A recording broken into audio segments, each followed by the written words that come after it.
Once again, good morning, good afternoon, and of course, good evening. But more importantly, blue morning to you because it is another Blue Morning Show. Today, we're starting a new series on the Blue Morning Show where we'll try to simulate the rebuild of Chelsea Football Club, and we'll be starting with the goalkeeping department today. We have a list of goalkeepers that we will look at their costs, and look at how much they will cost the club to bring them in, their performances of late. So sit back, relax, and let's get into it.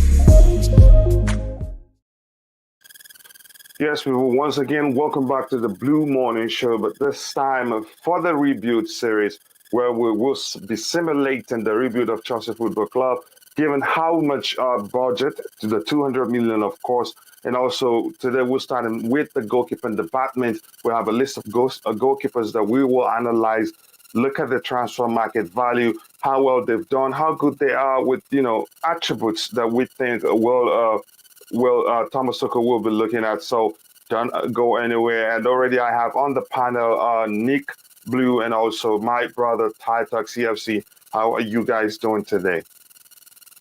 Yeah, fine. Yeah, sorry because Liverpool lost, and this was 100% goals. Real important. God, all the God revenge. Yeah, Nick, I think you're having an audio issue. Ty, is it just me? Ty, tell me how does it? Yeah, I'm having issues hearing him as well. Yeah, Nick, I I, think you. yeah, I think it's you. Can you hear me now? It was you, coach. All right, go ahead, Nick. Yeah, I'm okay. I feel very happy because justice was finally done and put them cheaters Liverpool, with just the two League Cup and FA Cup, two good trophies, I must say, but they won them on penalties. So Mm. with all this hype, Liverpool, winning the quadruple, where's that now? And that goal was a goal. It deflected off two Liverpool defenders, and they took 20 minutes to decide. They were waiting for Klopp to go to the bank and take out the millions to disallow the goal.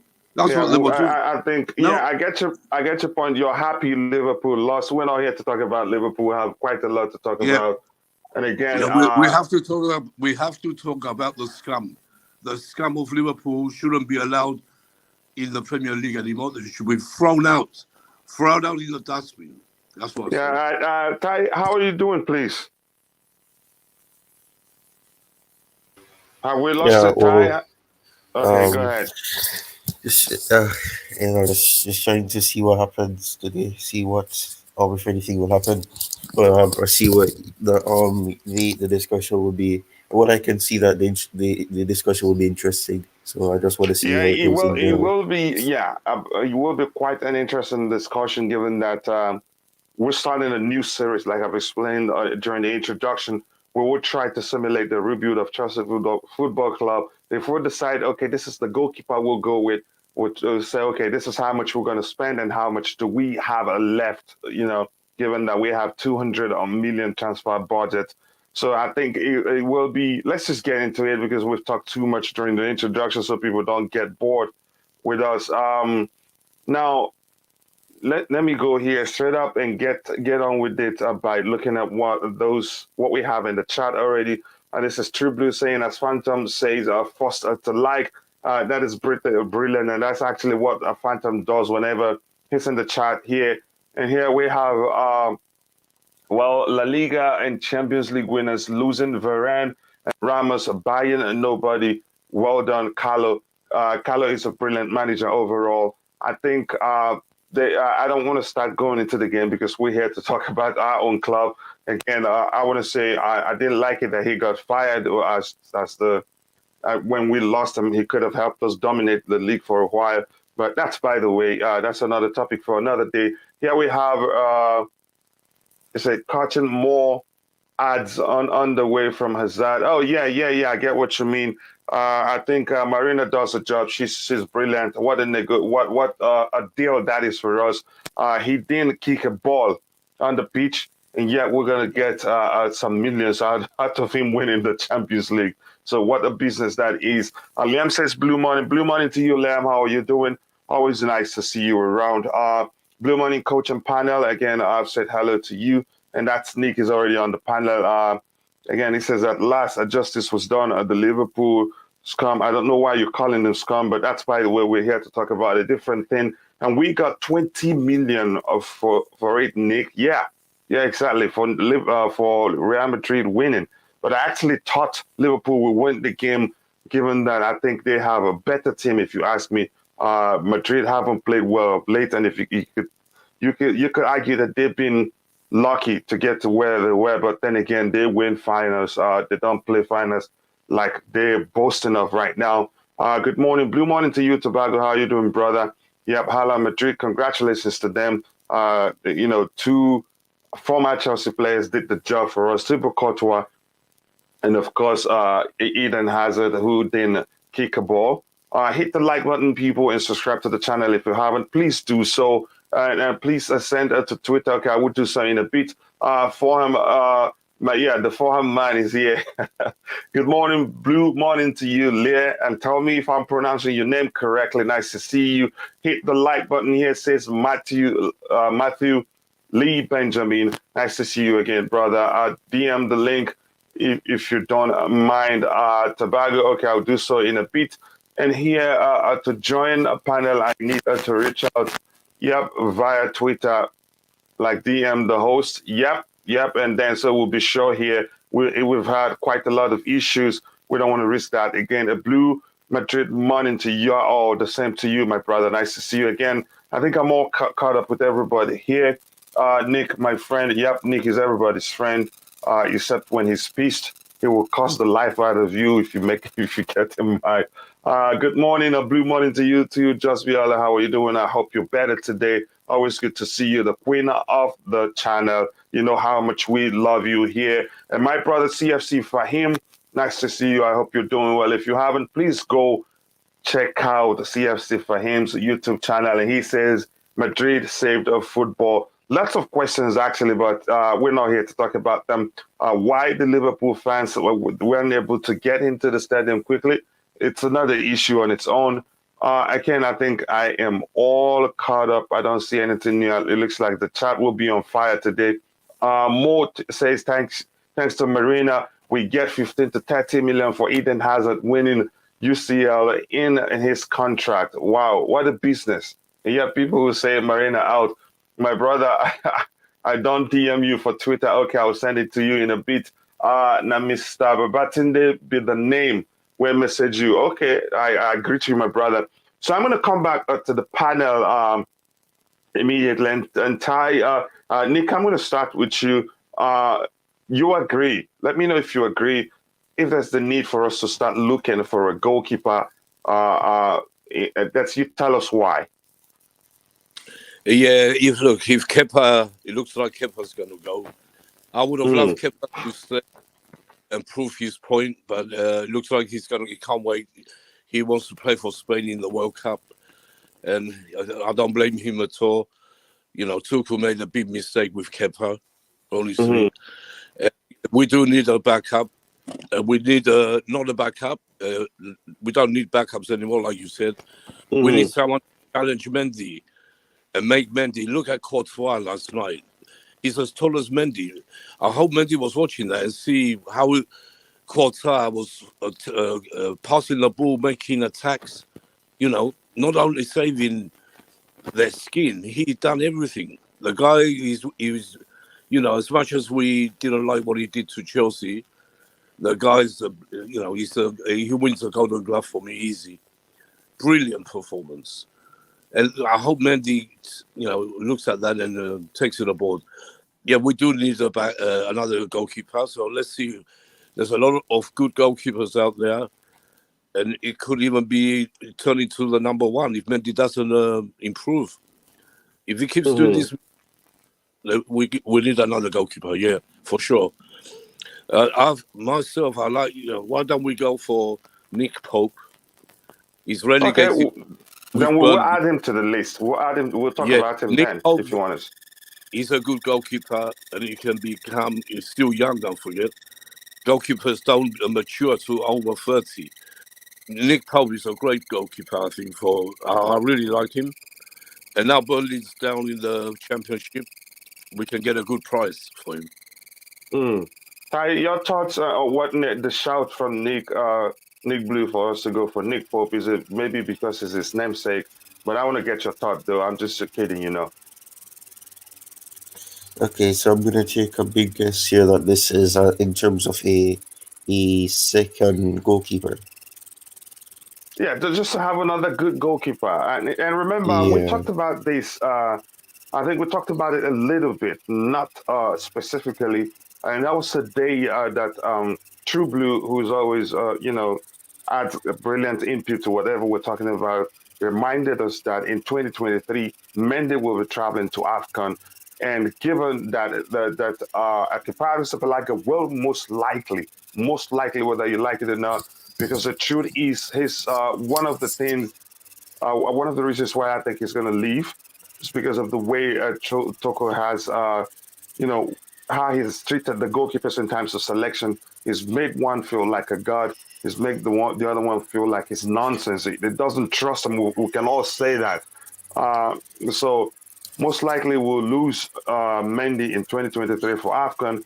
Then we can't just have Bettinelli alone. He's a third choice goalkeeper. So we need another starting goalkeeper that can, give Mendy competition. Whenever he underperforms, we can confidently say we have a capable hand to come in and, and guard the post for us comfortably and be sure that our defenders trust him. Uh, Big Pope is an interesting choice. I feel like he does have mistakes in him. He's not a good ball distributor. I mean, we already see what happens when you do have a person who's comfortable on the ball in the goalkeeper position. So Mm-hmm. that would be a big risk. He can be a good shot stopper because he's been some excellent saves, but I'm not really sure about that. I mean, people there's this sound in the background. Sorry, what did you say? There's a sound in the background. People are saying that it sounds like a kettle and it sounds like a hamster on wheels. That's not me. I'm on mute. No, not you. Uh, are you saying about the sound? Yeah, there's a sound and people are saying that it sounds like a kettle and a hamster on wheels. I think Which that's means coach which connection. I don't know. Let's go on mute and see who it is. I think I know what to do, but Ty, keep talking. Let me go change Yeah, something.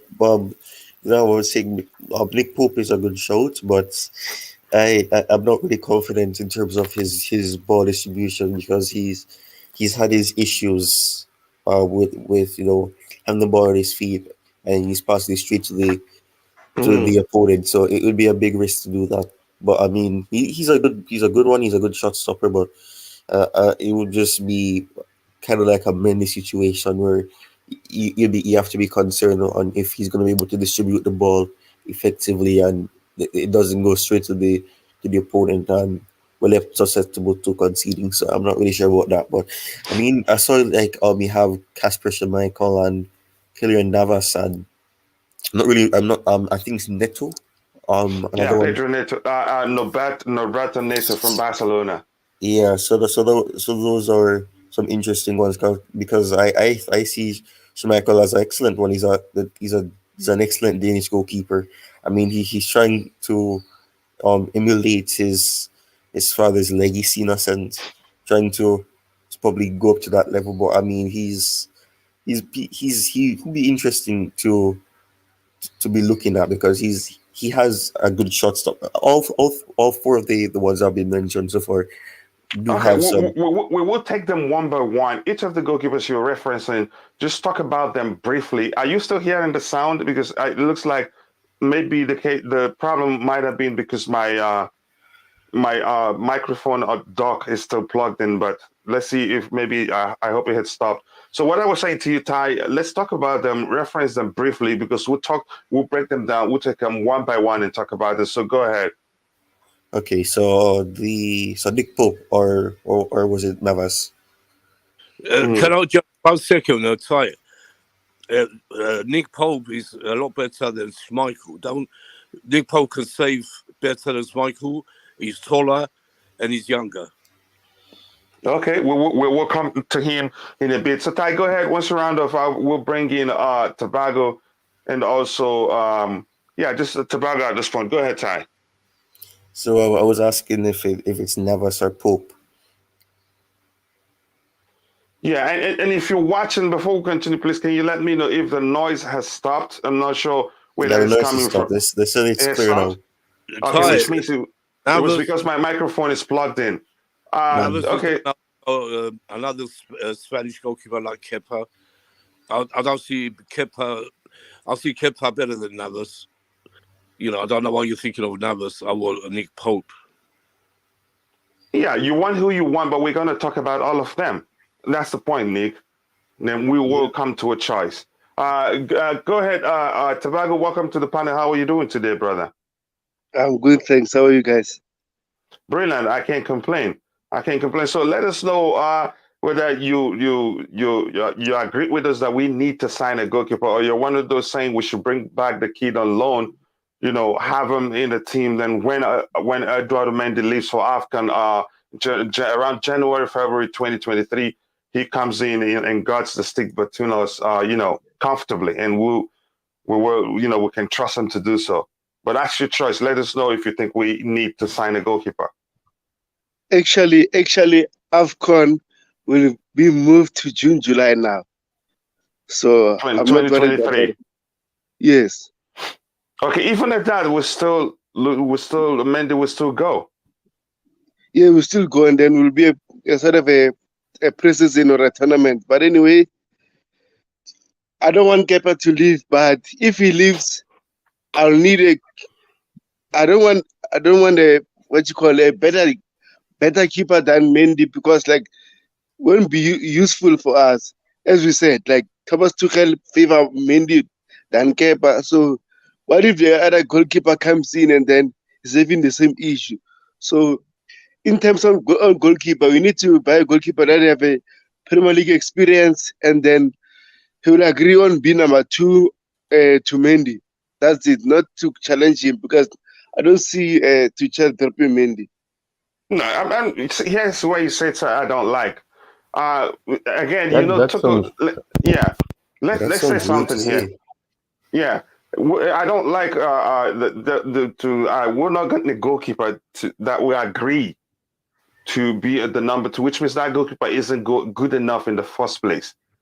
Yeah, We're going to try. Yeah, we're Chelsea Football Club. We need to have a goalkeeper that's good enough to to do better than Mendy. So when Mendy underperforms, you can say, okay, comfortably say you have a good goalkeeper on the bench that can come in and do an even better job.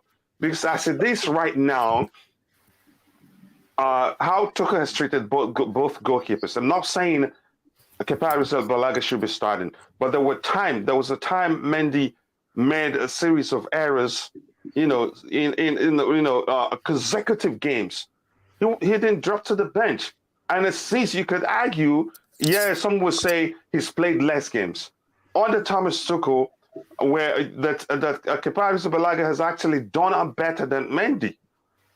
But the argument was still coming, but he's played less games. That's the truth. But in cup games, when he's played, he's done brilliantly well. So, but my point overall, I don't want to go into it fully. My point overall is that Thomas Tuchel hasn't handled it very well.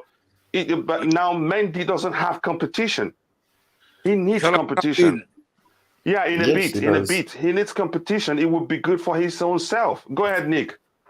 Yeah, look, the reason I'm saying Nick Pope, he has the advantages over, the rest of them who we're looking at. I'm not saying Navas is rubbish.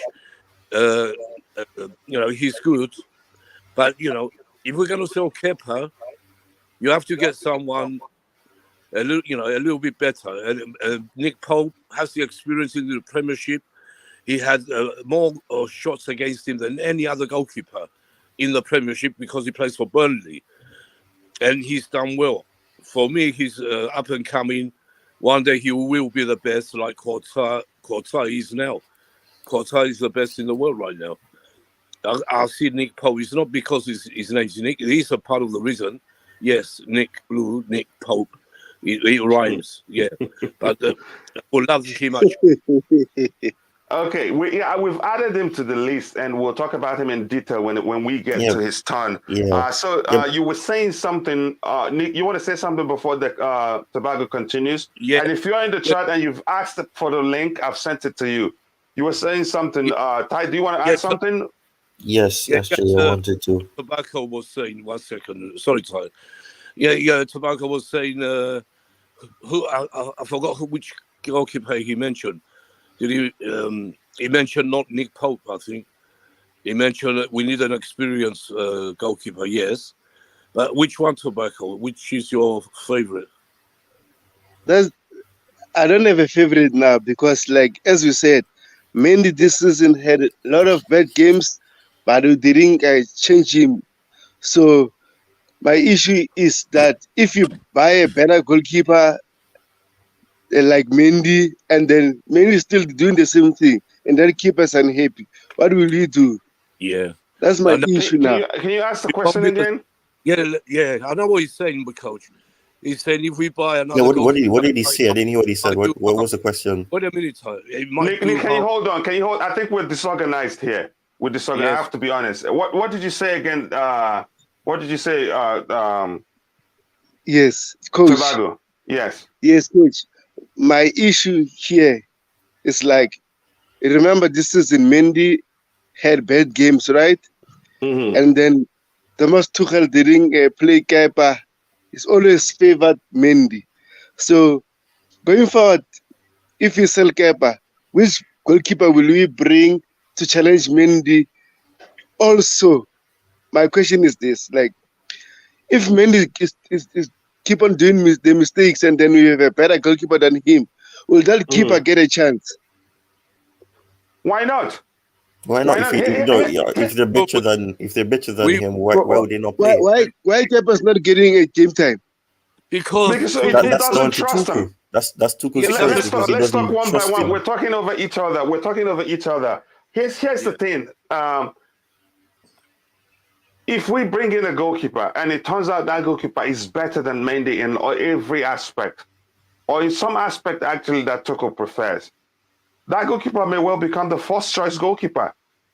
And there's a chance Thomas Tuchel actually will be looking at somebody we have on the list. And I don't want to go to the list now because the question is, do you think we need another goalkeeper? And if you're in the chat, let us know if you think we need another goalkeeper. As for me, I think we need one. Ty agrees we need one. Nick agrees we need one. And Nick has suggested we added Nick Blue to the list. And I agreed, we'll add Nick Blue to the list. So I don't get, your argument is confusing me, Tobago. Nick Pope.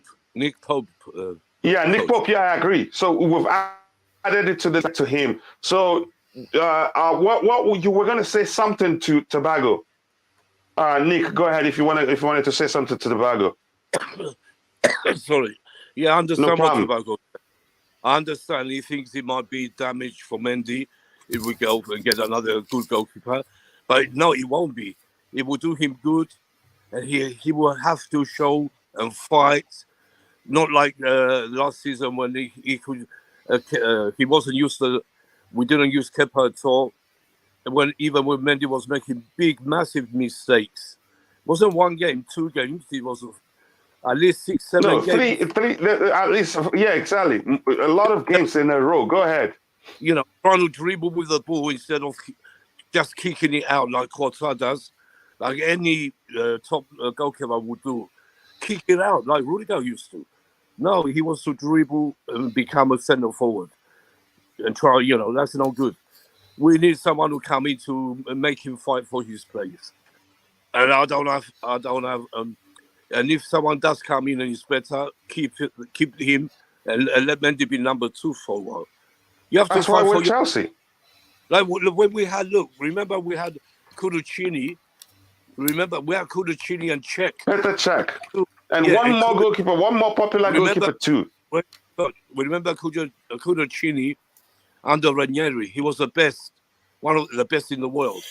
But we brought Czech, and Czech put him out, made him number 2. That's why he left. Czech was, too good for anyone. He was the best. So it's the same situation now.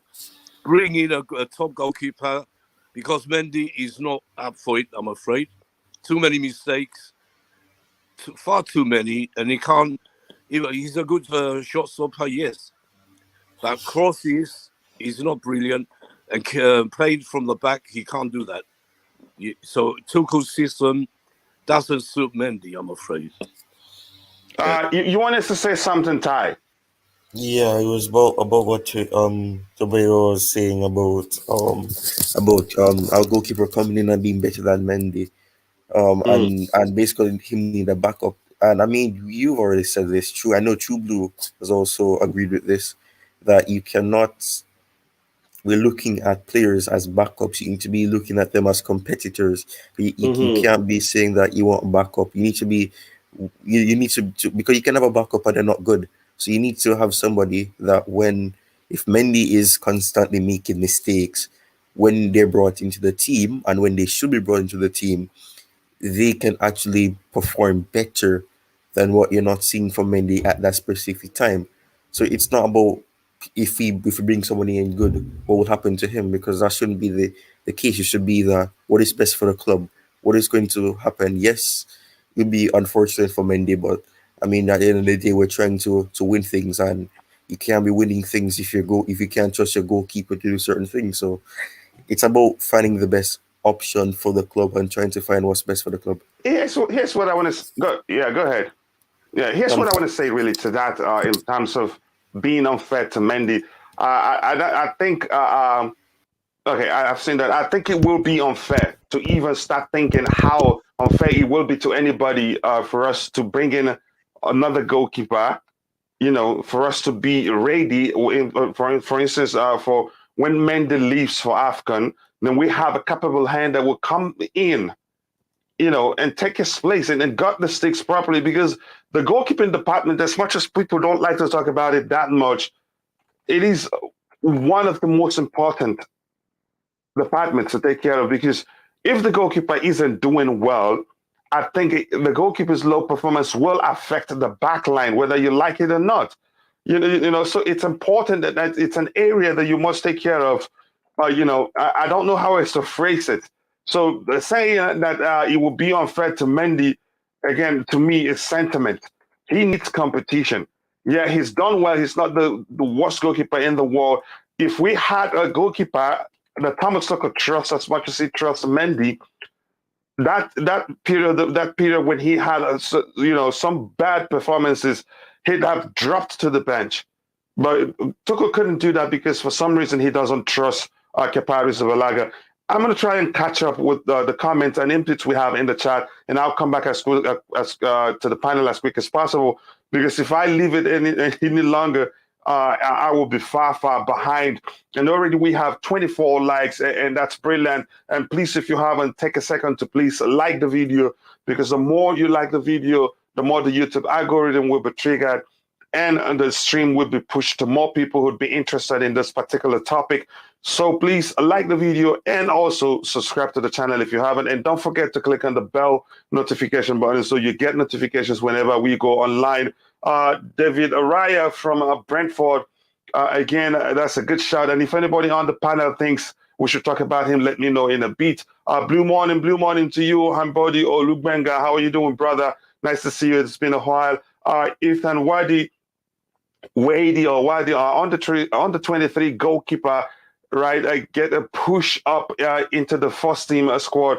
Again, usually that's me. That's how I see it. I just don't know why. Managers seem not to trust under 23 goalkeepers, or let me say the youth goalkeepers. I think you need to get a higher level experience before you'd be trusted to join the first team. Again, we'll get to that in a bit. We'll talk about him also. And somebody here says that yes, for him, I can hear that sound like a kettle, but I think it has stopped. Let me know if not, if the sound is still an issue. Thanks for the link. We'll join in 5 minutes. Thank you very much for joining, Ibrahim. Nice to see you here, my brother. Don't quote me, Ty. Here says the sound now seems better. Thank you very much. I think I realized it's because my wireless microphone dock is still plugged in. It's clear now. Okay, thank you, guys. The audio is good, and thank you, my brother. Fahim says that I have no link today, King. I've sent it to you, brother. David Raya from Brentford, somebody else mentioning him. Remember, some of the players you were talking about are not wanting to play second fiddle to Mendy. So let's be realistic. The goalkeepers who would want to join us will be limited. That's the truth. Again, you can also find goalkeepers who would be confident enough that they'd come and they'd become the first choice goalkeeper or do well enough. There are players that cherish competition. They want to go and compete and be better than the person that's already, holding the place. So not all goalkeepers. If we can easily go to some goalkeepers that can say, yes, I'm going to Chelsea, not minding whether they get the chance to play or not. So that happens all the time. Please, if you're not talking, mute your mic. Whatever you're doing is coming. It's being picked up by the stream. And it says, wait, it's Fraser Foster, not. If anybody on the panel considers considers him, we'll talk about him. Yep, no backups. We don't do backups here. We go for starters so that there's competition in every department in our team. That's why with Chelsea, whoever does is in a better form starts. Navas is realistic. Is unhappy at PSG. That's a good shout there by the Queen of the House, Just Viola. Navas don't want to be a backup goalkeeper. I don't think he's coming to Chelsea as a backup goalkeeper. At PSG, wasn't he the starter under Thomas Tuchel? So that's another thing to look at. If he wasn't, do let me know. Nick He Pope wasn't. is Areola was a second choice, and that's why he went on loan. exactly. So Nick Pope is a good replacement for Kepa, but I am still not sure Kepa will leave. I think he'd leave. I don't know how that meeting will go if you try to convince him to stay. There are clubs I believe will be vying for his signature. I heard Juve wants him. I also heard Newcastle are looking to sign him.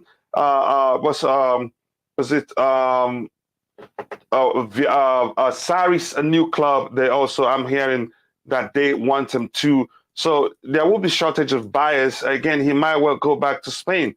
And he wants to be Spain's number one. He wants to go to the World Cup, if you ask me. Good morning. We need another goalkeeper to push Eduardo Mendy. That's the reason why we're talking about it. He becomes too comfortable knowing Kepa won't threaten his place. I think that's become the case. Signs are he'd see that Kepa isn't a problem for him. The Tuchel has also shown he doesn't trust Kepa Arrizabalaga. And I can't question him because I don't know why. He knows why. I don't know. It's not about Mendy. It's about the club having the best goalkeepers available. Exactly. And when Mendy isn't playing, we have a capable hand to come in and, do a good enough job. Again, I think I'm all caught up. Mentioned Bolka refused to stay, was poached by PSG, barely played. He's now out on loan. Yeah, I remember that. And I mean, he was. I mean, as a prospect, I think we looked at him. We said he's good on his feet too. And we thought maybe he'd stay, but he wanted to leave. He left for PSG, thinking maybe he'd be starting games for them. And then now, like True Blue said, he's out on loan. I don't agree. Kepa had to play some games because of that price tag. Mendy is our number one. You cannot have that much money tied up between the six. We have some poor center-back play at times last season. Again, that's another good reason to talk about that. I think I'm just going to go to the panel. I think I'm all caught up. It says, remember, okay, we're talking about the third choice goalkeeper at the moment. with Marcus Bettinelli already on the bench. Now, no, we're talking about a goalkeeper that we can trust. If Thomas Tuchel trusts Bettinelli that much, when Kepa didn't start in the last game of the season, Bettinelli should have come in, but he didn't. It says Spurs going for Bissouma.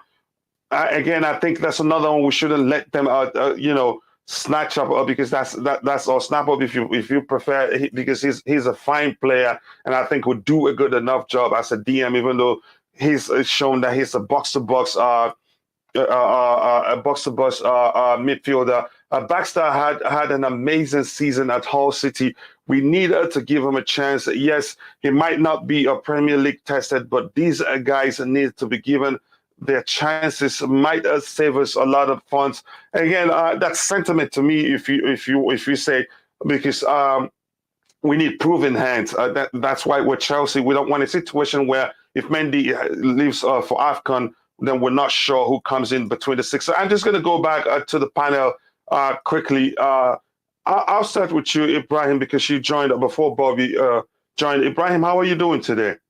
Good evening. Oh, sorry. Good morning. Sorry. Good morning, everyone. How's everyone doing? Yeah. Good morning to you. Good morning to you. Nice to have you. Again, I wanted to ask you. Given the discussion, and again, do you even think we need a goalkeeper? Or do you think we're okay? Yeah, I was hearing for the past 20 odd minutes or so. No, we can't be fickle as fans. We can't just say, oh, because of a few errors in the match. And I think I know what error you're on about. Probably the game against West Ham, Madrid. They're two a bit far and few between. You do not need to replace Mendy. You replace Mendy, you have to bring in someone that's better than Mendy. Then that means you have to put Mendy back on the. Let me correct something. Let me correct something, Ibrahim. Here's the thing. This is not about Mendy. This is about the club. I heard that. And for instance, Mendy will be leaving for AFCON in 2023. So we have to have a capable hand ready to come in and do a good enough job in his absence. So we signed a top-rated goalkeeper to replace Mendy. Yes, that's why with Chelsea, we need a goalkeeper that will give Mendy a competition, and whoever that's in a better form starts. So that it's even good for Mendy. It's important for Mendy's own good. It pushes him. But go ahead. You're not wrong. It does push him, but at the end of the day, Mendy has the quality to be a number one goalkeeper. So again, if you're going to bring in someone that's going to take him out of that spot, that person will have to be of quality even better. Then you have quality goalkeepers, which is a bit unheard of, I'm telling you. But you can't have two very good goalkeepers as your number one and number two. In Kepa's situation, it's a bit different. Kepa came with a lot of pressure. The price tag on a deadline day of maybe 70, 80 million was a bit hard for him to keep up with. His performances from the point of his arrival to the arrival of Mendy has been below par, which you will argue is number two standard. So obviously, evidently, when Mendy comes in, he's going to obviously have to, you know what, I'm not good enough. The way Mendy has put in work, obviously he's not being good enough to actually emulate that. So he's accepted his role as the number two and or the cut goalkeeper. So yeah, if Kepa's look now, since Mendy's come, Kepa's kind of built his confidence back. He's built his, you know what I mean? He's built his ability back a little bit for him to be sold on. For us to receive some money for him, where it won't be a big loss over the past how many years it's been, say 4 or 5 years. So obviously, yeah, he can go. But if you're going to bring him in, you may have to bring in someone that's a little tad bit better. I wouldn't say go in and bring in a top-rated goalkeeper. That top-rated goalkeeper is going to need assurances for first-team football, not just first-team football when Mendy goes away on African Nations Cup. He's going to need first-team football across the whole season. And you can't have two-rated goalkeepers. Well, I rate Mendy. I rate him highly. Like he's a bad boy. He's been a very good keeper. Not, I won't say as good as Thibaut Courtois, but since we've left Courtois, he's been as good as, if not better, but he's been competent enough. Give him another year, give him another couple of years. But the guy's very good at his job. He's very, very good at his job. So I don't buy this idea. Oh yeah, he's had a couple of mistakes. So let's sell him. Sell him and get who? Oblak, someone that's never played in the Premier League. We're gonna get enough. Like let's not be fickle. Let's not just be rash with it. Let the proceeds take its turn. You know what I mean? So that's all I've got to say about the Mendy. Like we need another goalkeeper if Kepa goes. Obviously, Bettinelli's not good enough to be a backup to Mendy, nor even backup to Kepa. So we need Kepa to replace him. Not Mendy's replacement, Kepa's replacement. No, Mendy, we're not. No, one. again, nobody called it Mendy replacement. Again, there are so many reasons why we need competition in that aspect. We don't just Go ahead. You're not wrong. No. I'm just agreeing with you. Yeah, you're not wrong. We do need competition, but I mean, I compare it to, I don't know, Man City now. I mean, Ederson and Zach Stefan. What does Stefan deserve to start all games? I mean, Stefan knows his role. He's a backup goalkeeper. When Alisson got injured at the beginning of last season, what's his name? He knew his role. I forgot the goalkeeper. Someone please remind me. Adrian, he knew his role completely. So it's not saying go and buy. Even at Manchester United, Dean Henderson. I mean, with the quality he has, he needs to be playing first team football. Can you see that he cannot stay where he is and say, "Oh yeah, I'm going to play second fiddle to David De Gea," albeit wait till David De Gea retires or leaves the club. It's unheard of. He's going to have to leave to fight first team football, and they are the same kind of as Kepa. So we need to find, we do need to find a backup, but not someone to replace. I mean, someone that, I mean, if the goalkeeper does come, does warrant very good performances, and obviously shows that he's competent enough to kind of challenge Mendy, then so be it. Mendy, fall back, bro. You know, someone's head taking your shine. But to say yes, we're going to out and out look for someone that's going to in turn replace or put. Yeah, obviously, inevitably, any goalkeeper will come in and will have to be on their toes and put in work so they can be called upon. You know, be ready when they're called upon for the absence of the first team goalkeeper.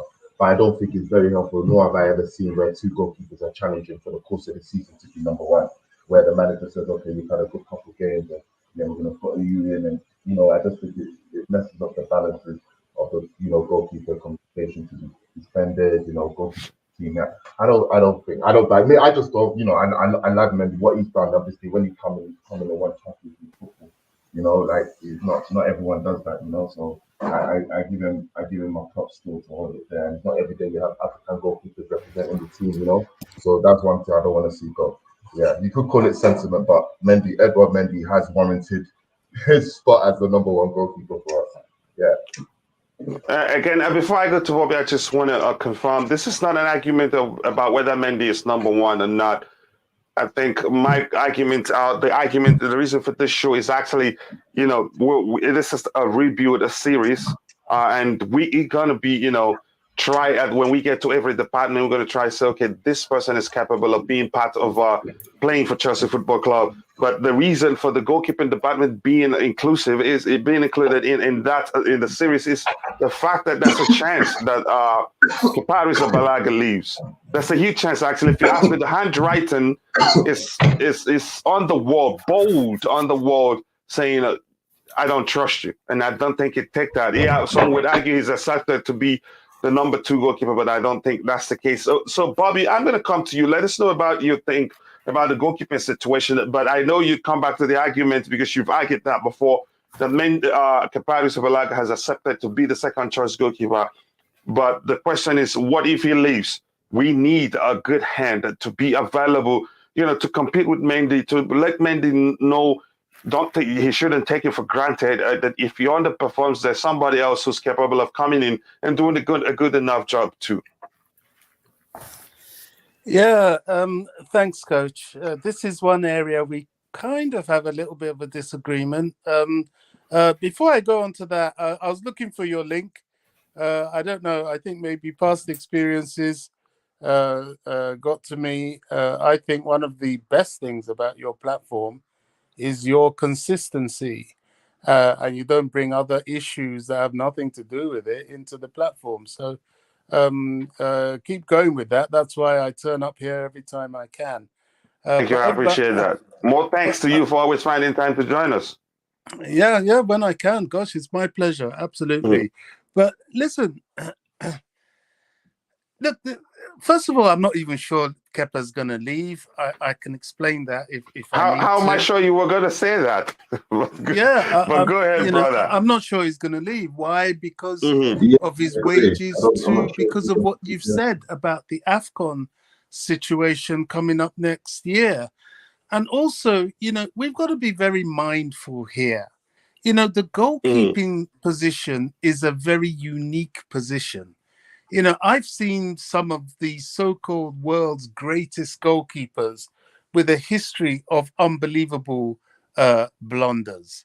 Manuel Neuer had committed loads of atrocious blunders, but still Yeah. remains the best goalkeeper for Bayern Munich.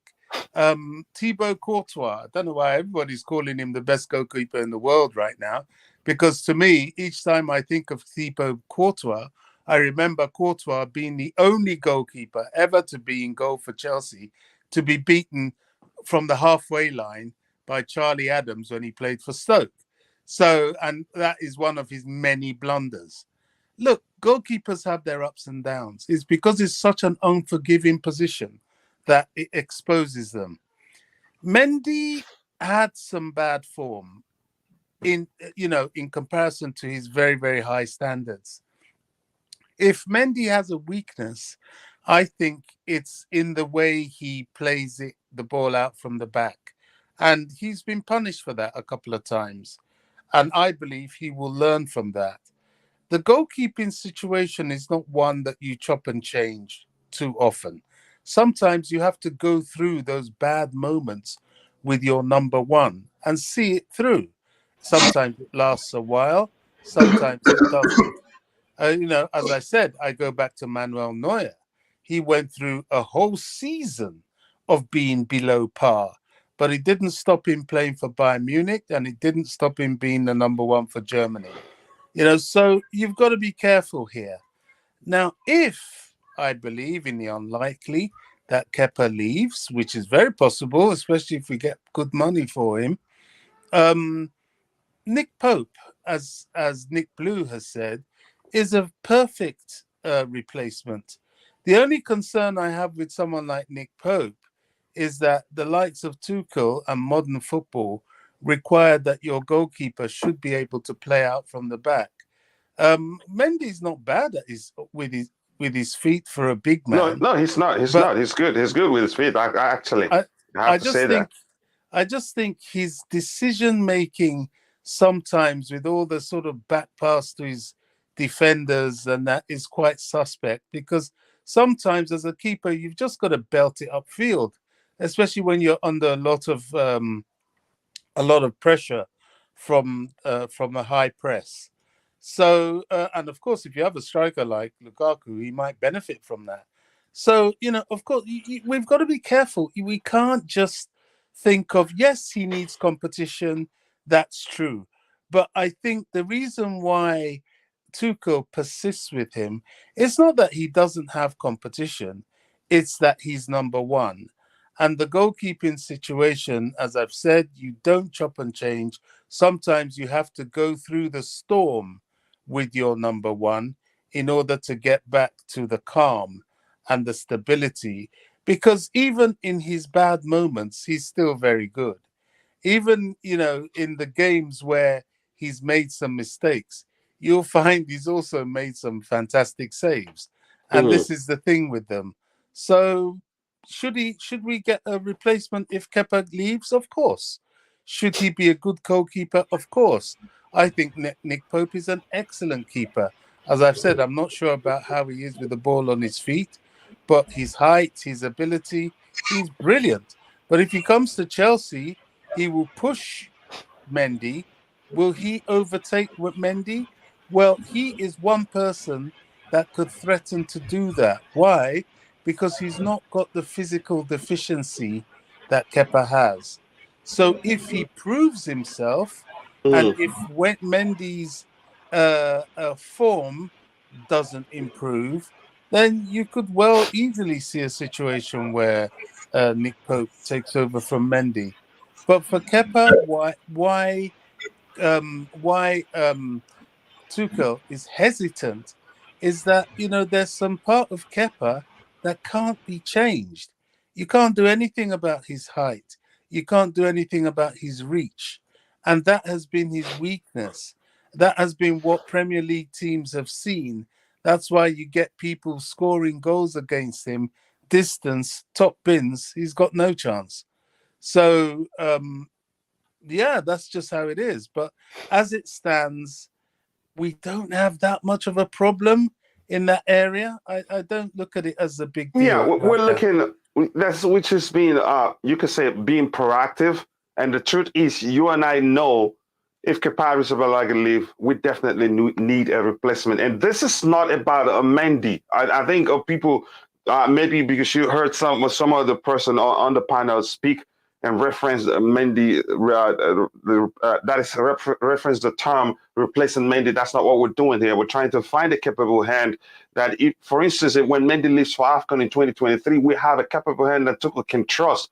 And Tuchel don't seem to trust Kepa Arrizabalaga right now. The handwriting, you could argue, is clear on the wall. But that's, by the way, and a good shout, by the way, for Nick Pope. And this is him. And if what I'm seeing is right here, this is Gary Cahill in the background, which means he's been at he's been there for quite a while. The same club. That's Boehly, right? Is it? Was it where again? But that's, by the way, Bobby. I hope you Burnley, yeah. Burnley, yeah. Yeah, I hope you understand. I need to talk about this. Yeah, go ahead.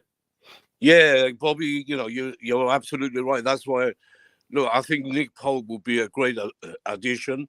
I'm not saying to replace Mendy as number one, but at least we're going to have someone there that's going to challenge Mendy and might make Mendy a better goalkeeper. That's what I want. We're not getting the person as a replacement for Mendy. No, that's what I'm saying. Mm-hmm. We need someone there so Tuchel has, if Kepa leaves, which he could go. We need someone like Nick Pope. For me, he's my favourite because, the Premiership experience he has and the amount of shots he's faced and saved a lot, So for me, he's number one. I can see him the future goalkeeper of England soon. Pickford is still there, but he won't be there too long for me. And Nick Pope is the right guy. He's not a backup. He's someone there to challenge Mendy. And when Mendy goes to the AFCON and we have Nick Pope coming in, then it's up to Mendy to fight for his place. Because Nick Pope won't want to leave the number one spot. We agree. We're going to add your namesake to the list, and we're going to take them one by one, and we'll actually start the analysis. After Phantom speak, we'll start the analysis with Nick Pope. We'll look at his statistics. As Phantom is speaking, I'll find the statistics for each player one by one. We'll look at it. Okay. First, is it my turn yet? No. Let him finish. Let Nick finish. You never let me finish. I don't know why. Nick, go ahead. It's not just a pretty name he has. Nick Pope. My name is Nicholas, and I love Nick Pope. I want Nick Pope because it's not just a name, but he has a beautiful name. I understand. Of course, you're going to say he has a beautiful name because your name is Nick. But I agree. He's now, we will discuss him too, but let me catch up with the chat and then I'll come back to Phantom. In Life, No Limits here says this notion of Mendy making a lot of mistakes is not true, in my opinion. Yes, he's made a handful of mistakes. So I want you to read your sentence again. So you practically agreeing and disagreeing with I'm saying what we said at the same time, but this is not about Mendy's mistake. This is about us finding another good goalkeeper, because if we lose Kepa Arrizabalaga, whether you like it or not, we're losing a capable goalkeeper. We're losing a world-class goalkeeper. If Kepa leaves, then yes, let's get a replacement. That's why we're here. We're just being proactive, and there's a chance, the likelihood of leaving, that is let's say you could say more than 50% now, because the right-handed, like we've talked, handwriting, like we've talked about, is clear on the wall. There are events that if he's got some brain in him, he'd say no, this man doesn't want me here. But that's, by the way, Fairboy says we need a goalkeeper to replace who? Kepa. There's no way the keepers I'm seeing would want to be backups. That's the thing. Yeah, exactly. We could go for, there are goalkeepers that are willing to be backups, but there are goalkeepers if you go to them, it depends on how you selling Chelsea to them. Tell them you have a chance, but you have to show you can be the number one. If you do enough to be the number one, you be the number one. That's why we're Chelsea. For instance, Barcelona they have two world-class goalkeepers now. If you want to argue that, they have Neto and they have the starting goalkeeper. What's his name again? I think the Dutch international. Both good goalkeepers. That's how it should be at Chelsea. So again, we don't want a situation whereby Mendy gets injured, who's the first choice goalkeeper. Then we have goalkeepers that are not world class or not good enough, to come in and do a good enough job. You can have two capable goalkeepers and then manage them. And Thomas Tuchel is capable of doing that. Manage them in a way that both will be happy, because we have quite a lot of games to play. But in this case, what's been happening, you see, even in cup games, you could argue more important games. Let's phrase it like that. Kepa Arrizabalaga doesn't even get the chance, and that's not a good sign. But that's by the way. Again, let me see. I like Neto, but Championship is different. That's the truth. You have to show you can do it in the Premier League before the club again brings you into the first team. Again, that's my argument. We buy players from leagues that teams in Championship can compete with, but because they are hype and they get enough media coverage, we want them in our team. Backstar is good enough to compete. Again, I'm not the manager. I think he knows better. Yeah, we'll see what happens. Kepa Undersari was a thought in golden gloves. Lampard's zonal system, constant defensive changes killed Kepa's confidence. Kepa undertook a different animal. Mendy didn't go from 10 to 31 goals for no reason. Again, yep, good point right there. It's a shame that we gave them 2 trophies. Again, I don't want to argue that right now. Yep, VAR gave them 1. Yep, again, greetings to you, Eric Blue. How are you doing, my brother? Or how you doing, brother? I hope you get a chance to jump on to the panel. Kepa is on too much money for a second choice goalkeeper. Close to 200K for a second choice goalkeeper cannot be, happening. Unfortunately, that's a chance it happens. If he goes to Newcastle, I believe that they pay him that much and even more. And there are clubs that can pay him that much and even more. But unfortunately, he's not been playing that much too. So the chances of clubs coming for him based on his performance is slim, if you ask me. Therefore, Coachila, if you want a backup goalkeeper, you need a keeper who's decent, of course, but will not complain much when, again, those ones are easy to find. But I can assure you, if we go, for instance, for a goalkeeper like Keylor Navas, who's worked under Thomas Tuchel and also doesn't have a good relationship with the Italian international Donnarumma, I think he'd come to Chelsea knowing that he's worked under Thomas Tuchel and there's a chance he becomes the number 1 goalkeeper, or rotating with Mendy. I've seen that happen before. Neymar would dominate our creativity as a CM. Or other forwards just need to put the ball. Again, in terms of Neymar, I don't see that happening for obvious reason. He's on a very high wage. If he comes to Chelsea, he will shatter our wage structure, and that will cause a whole lot of problems. Again, there are other issues also. I don't think he'd work in the Premier League. And like Declan argued, he'd probably, resign to diving, to get things to go his way. And the Queen of the House says, like the stream and subscribe if you haven't, please do so. And again, I think Nick Pope won't risk England place, and he will be, bought as number 1. He won't be bought as number 1, yes. And Bobby has mentioned one of his deficiencies, which I think will be a big issue. Bobby doesn't think he's that good on his feet, but we'll talk about him later. Yes, a true blue. I like Pope, but I agree with you. He wouldn't accept to be number 2. Then if it's good enough, he'd have the confidence to say, okay, I may as well, I can't, that he'd be able to take the number 1 spot from Mendy. I would actually say Mendy has learned from his early mistakes. Every goalkeeper learned. Like Bobby mentioned, there was a time I think Neuer also has had some howlers that if you look at them, you say, what the heck happened here? Not just Neuer, what's the Manchester United goalkeeper, De Gea, lots of them, even the best goalkeepers in the world do make mistakes and they do learn from it. But sometimes when that mistakes, if they keep repeating, sometimes you need to give them a little break, show them, okay, we have someone else that can start. It says, if you can send me the link to join the panel, I think you should have the link already. Chelsea got 20 million thanks to Eden Hazard. Yes, we know that. And what a deal there by Marina, I must say. Hate her, love her. I think she's done quite well for us. Bissouma or Rice, we're not talking about that today. Chief, there's a difference between a lot of mistake, which, by the way, I've heard people say on other streams and social media, and a handful of mistakes. That's the difference, but they still sound the same to me. It depends on who you ask.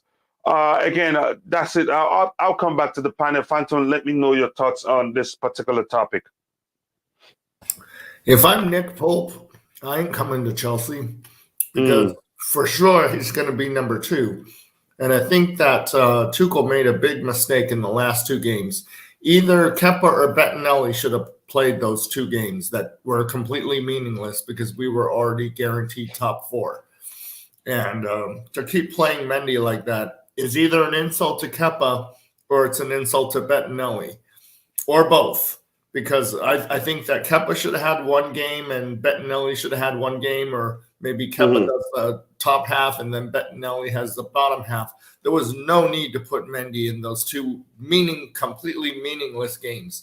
If you were going to keep Kepa in any way, shape, or form before, you're not now. And I think that Tuchel had a lot of confidence in Kepa until the Carabao Cup, when Kepa did not save a single penalty goal. And his big thing was that he saves penalty goals, but he didn't save any in the Carabao Cup. And then after that, I think Tuchel just lost confidence in him.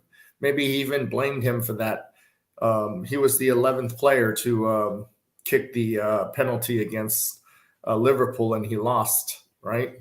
He lost the Carabao Cup for us as an offensive kicker instead of, in that. And I think that Tuchel just completely changed his mind after that. I do want to give Nathan Baxter a big chance in the preseason.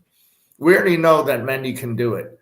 Okay. But again, we need, it's those, 10 games during the AFCON that, that Mendy isn't going to be here. And we need to have somebody who is at least as good as Kepa there.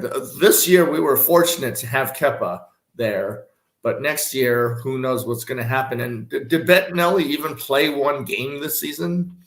I mean, did he? I don't remember. I'm not sure. I think 1 game. But go ahead. Okay. So it is important. Striker is a very important position, and goalkeeper is a very important position. And those are positions that, you get a lot of either credit or you get a lot of blame. If you're very good, then great. If you're not, then too bad. Mendy was really good in the first season he came with us. I think it was just kind of above average this season. I don't know why the drop off. Maybe it's because of competition. Maybe because he just felt like he got settled in. I mean, there was that.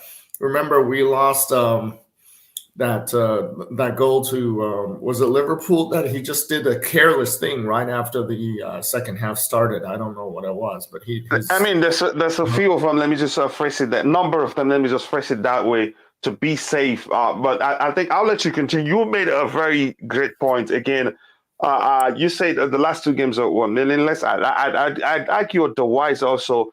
From my opinion, because we needed to to reduce the gap between us and the 2 teams that are between us and Liverpool and Manchester City. But the truth is, even Kennedy got a chance to play.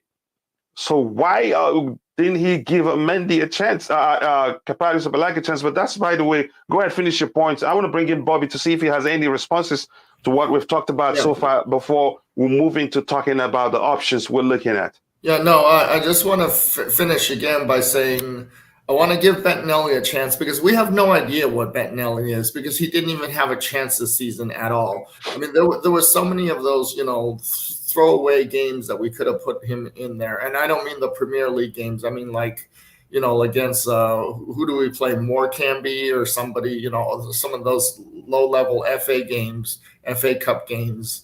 That we were, once we started beating a team 6-0, okay, and you have 5 subs, one of them should be sub out the goalkeeper just to see if our backup goalkeepers, our third backup goalkeeper is any good or not. Didn't we have like an FA Cup game where we were ahead 6-0, like by the second half or something like that? Do you remember? or not? No, I'm not sure. I'm not sure. I don't Okay, remember. but at least we were 3-4-0 by halftime. Okay, and those kind of games, we should be putting in our third goalkeeper. We should be putting in people like Harvey Vale and stuff like that to give those people a chance. Those games that we were not going to lose for sure, and that we were already fed by 3, 4, 5. We didn't need to make it 6-0. Okay, those games you got to put in those. I'm not just talking about goalkeeper alone, but you got to put in your Harvey Vales in those games too, because they, that's where you find out whether they have it or not. And Tuchel didn't do that this season. I'm really amazed by Tuchel, the Championship League winner, but this season, this Tuchel is probably not even the 6th best coach in the world. Thank you for giving me the time. I just want to make 2 more comments. One is I am True Blue's very first subscriber ever. Congratulations, True Blue. You now have a subscriber. And second thing is I would like to make a suggestion, Coachella. Your show is very topic driven, and that's great. But maybe one day a week, like a Friday or a Sunday or whatever, we can just have an open topic. It could still be just about football, but then we can just talk about any topic we want on that open day. Okay, I agree. But it has to be an entirely new show. It won't be on the Blue Morning Show. Yeah. Okay.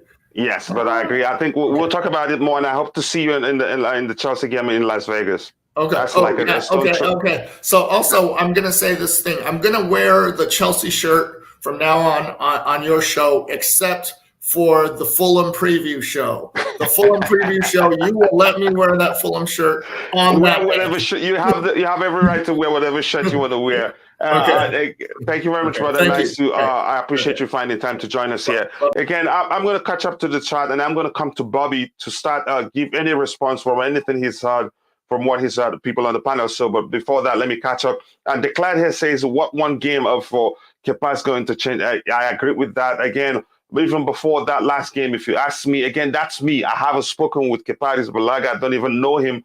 If you ask me, I'd say by that time he's actually made up his mind if he really wants to leave the club. Again, a good comment there from Declared. And let me see if there's anything else to read here.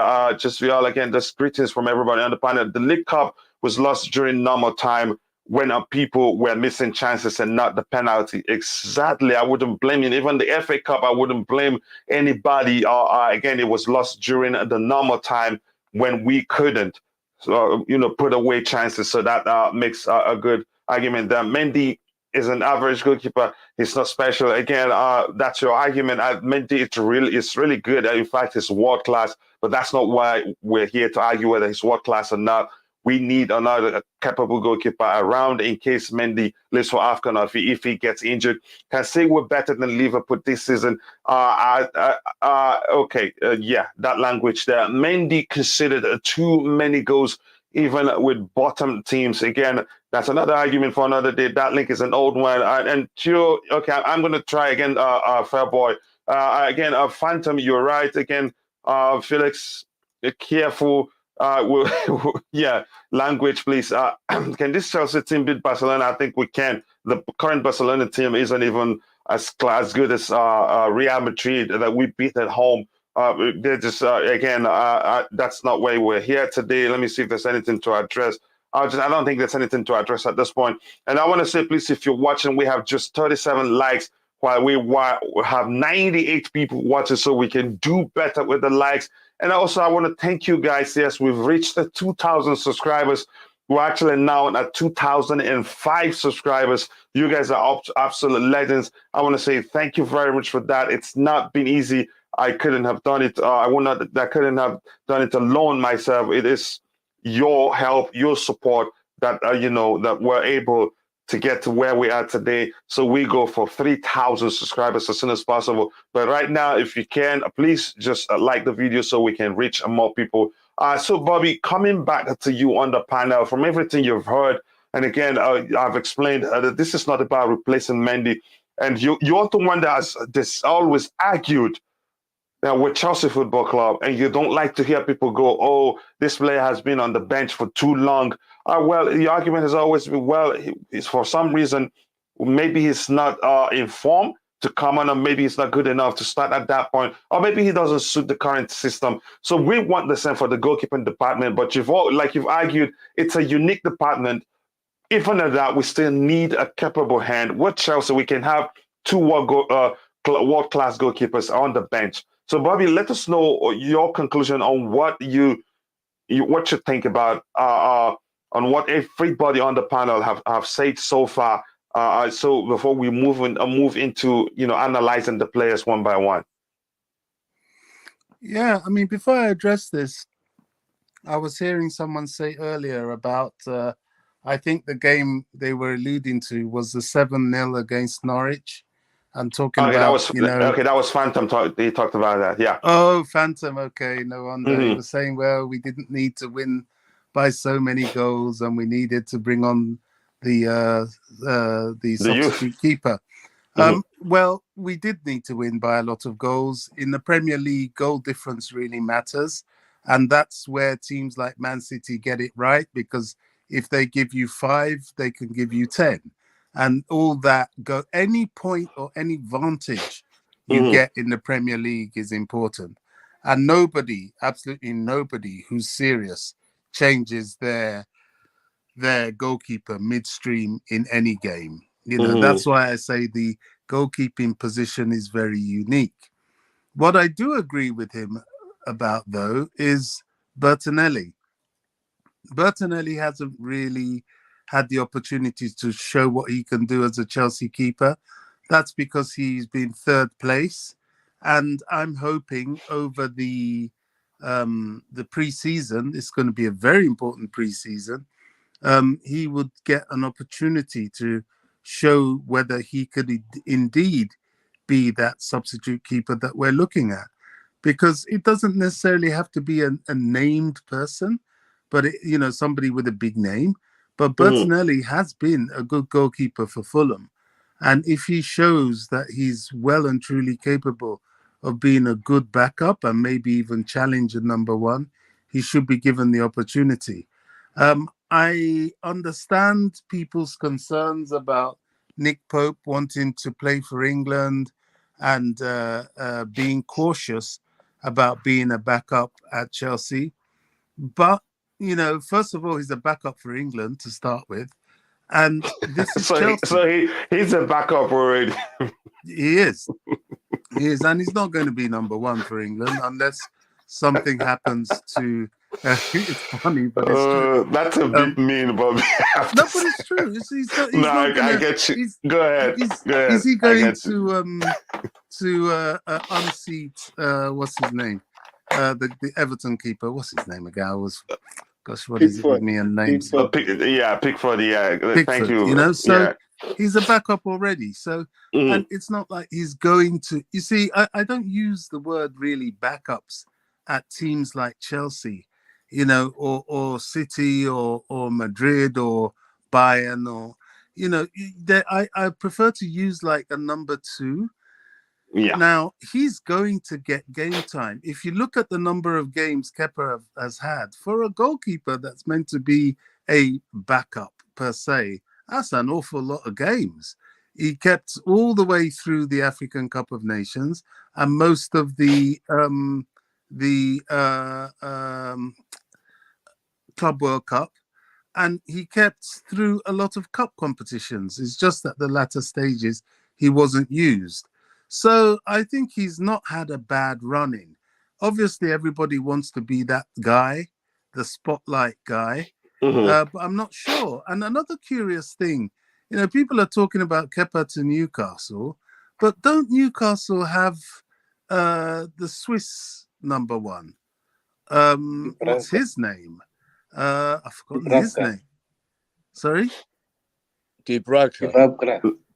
The Braca, is that what you're saying? Oh, then I'm thinking of someone entirely different. Because the Swiss number 1 keeper is an excellent keeper. Which club? Which club? What club did Bobby say? I think he was once at Newcastle. I don't know where he is now.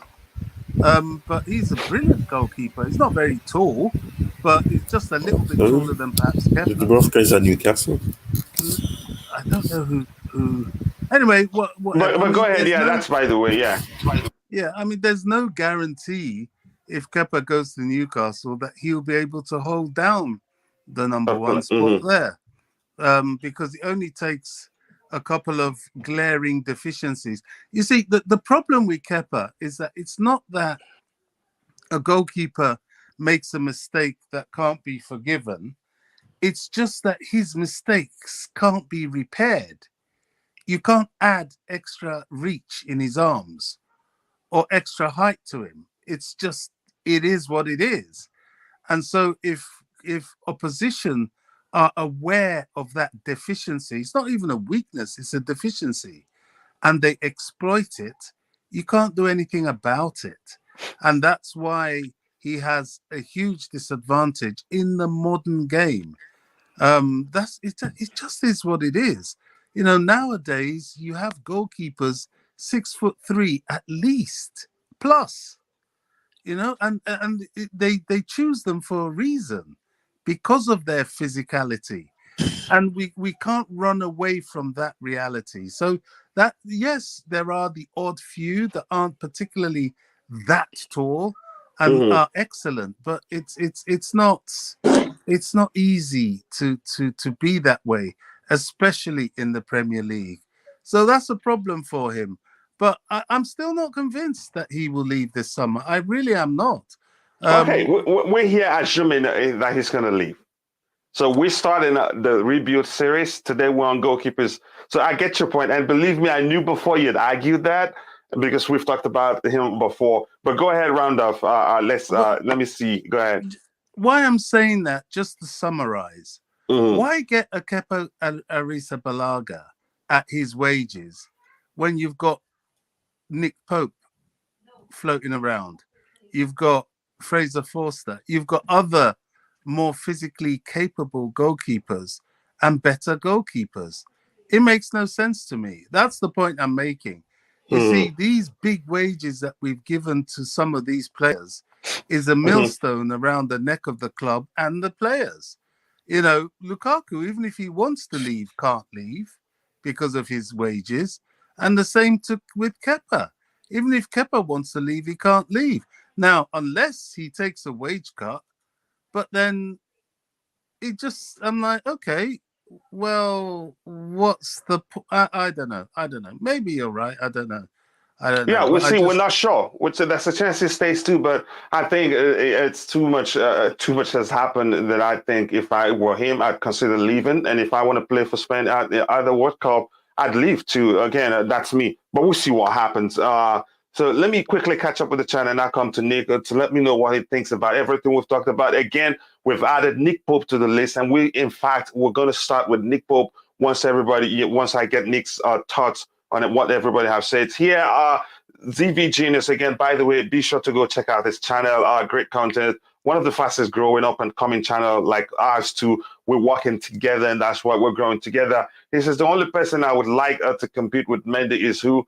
He says Navas. That's a good shout, but we'll talk about him. And the queen of the house, Just Viola, says, "Woohoo! Congratulations on 2K subscribers, coach. Congratulations to us all. I didn't do it alone. We did it together. Those on the panel, those in the chat, the mods, everybody, and then great thanks to staff who's not here today, but I hope he's watching somehow. I don't know." But he is unrealistic. The only real option for a competition for Kepa is Kepa, for keeper is Kepa. I get that. We'll come back to that. We're getting 3K soon. Yep, if we keep working hard. But Tonelli played, showed modest quality. Kepa played and was class. So why was he benched? And what says Tonelli can compete with Mendy? Again, a good question there.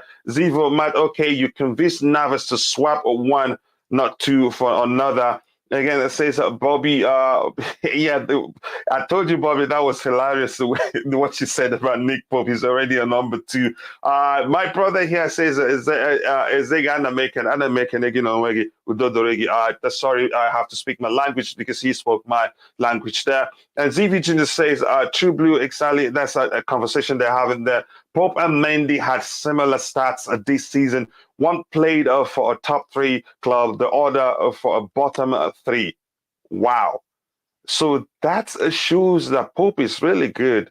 because he faced too many chances. If that's that's the argument there. So I'm really going to highlight this because it's important that we talk about it.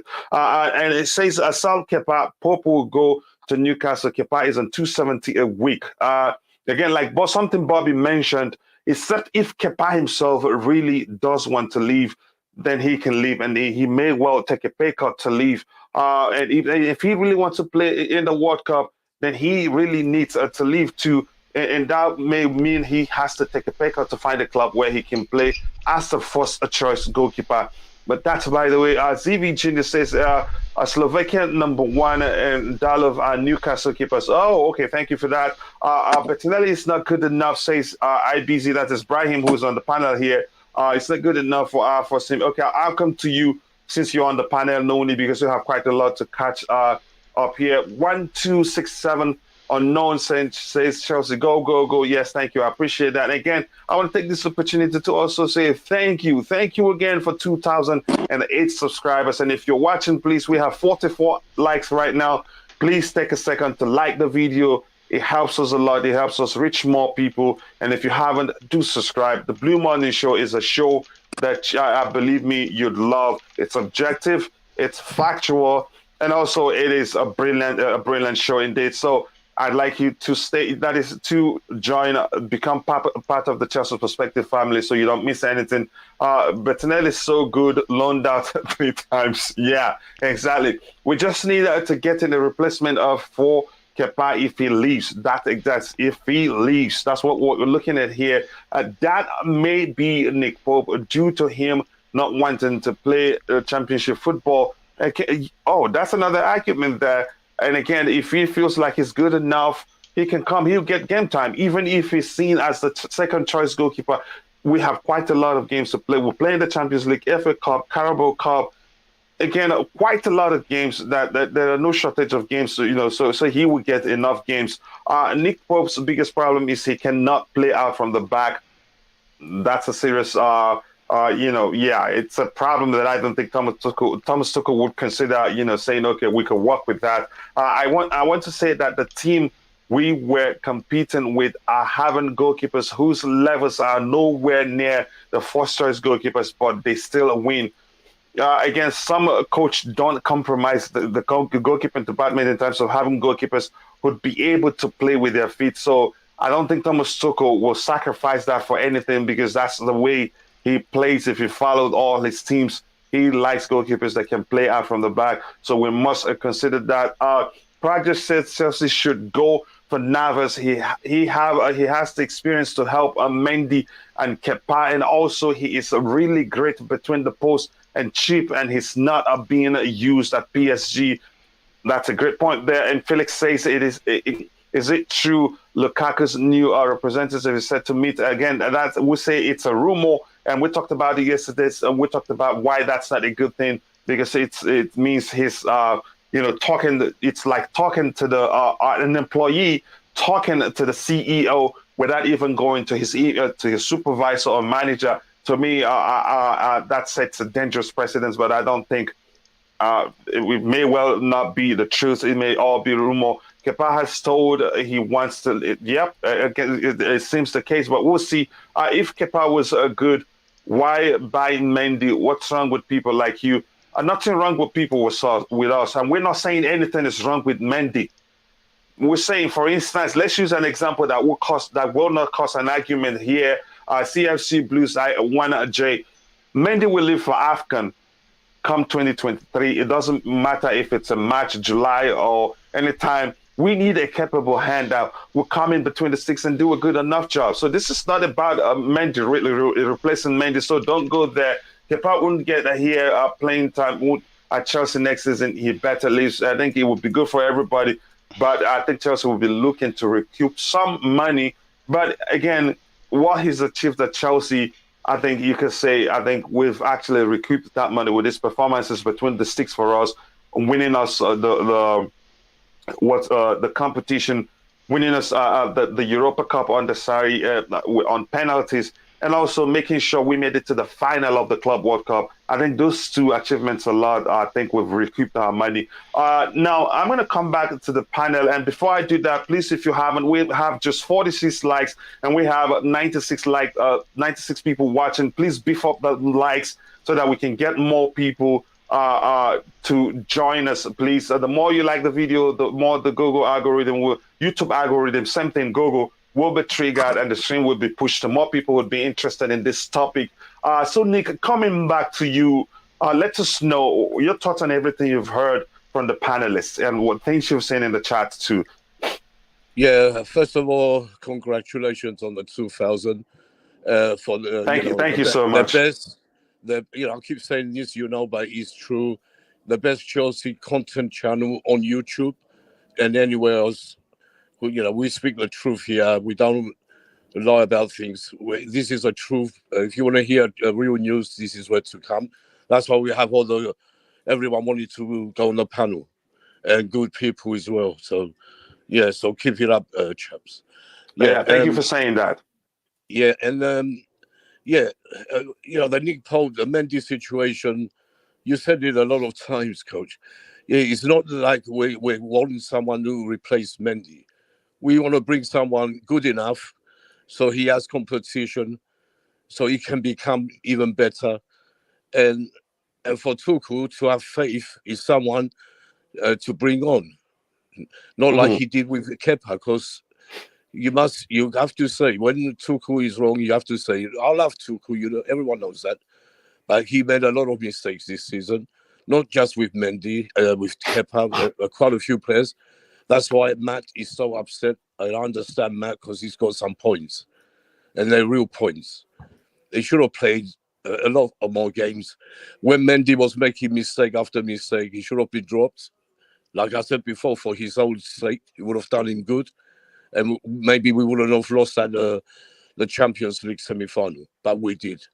So look, Nick Pope, I don't agree with Bobby saying Nick Pope is number 2 to Ian. He is number 2 to Pickford, but Pickford is not better than Nick Pope for me. He's number 1 at the moment for England, but he won't be too long. I'll see Nick Pope becoming number 1 very soon, because all right, he can't pass proper. That's not his game, passing from the back, because he hasn't had to do that with Boehly, because they play a different game. They, gets a win, he shoots it right up there. That's Burnley's game. But if it comes to Chelsea, I'm sure Tuchel, will make him passable from the back. That's not a massive thing to learn. And with people like Petr Cech there, he will learn. But for me, he's the best choice right now out there. I know there's Navas, there's Foster, there's so many.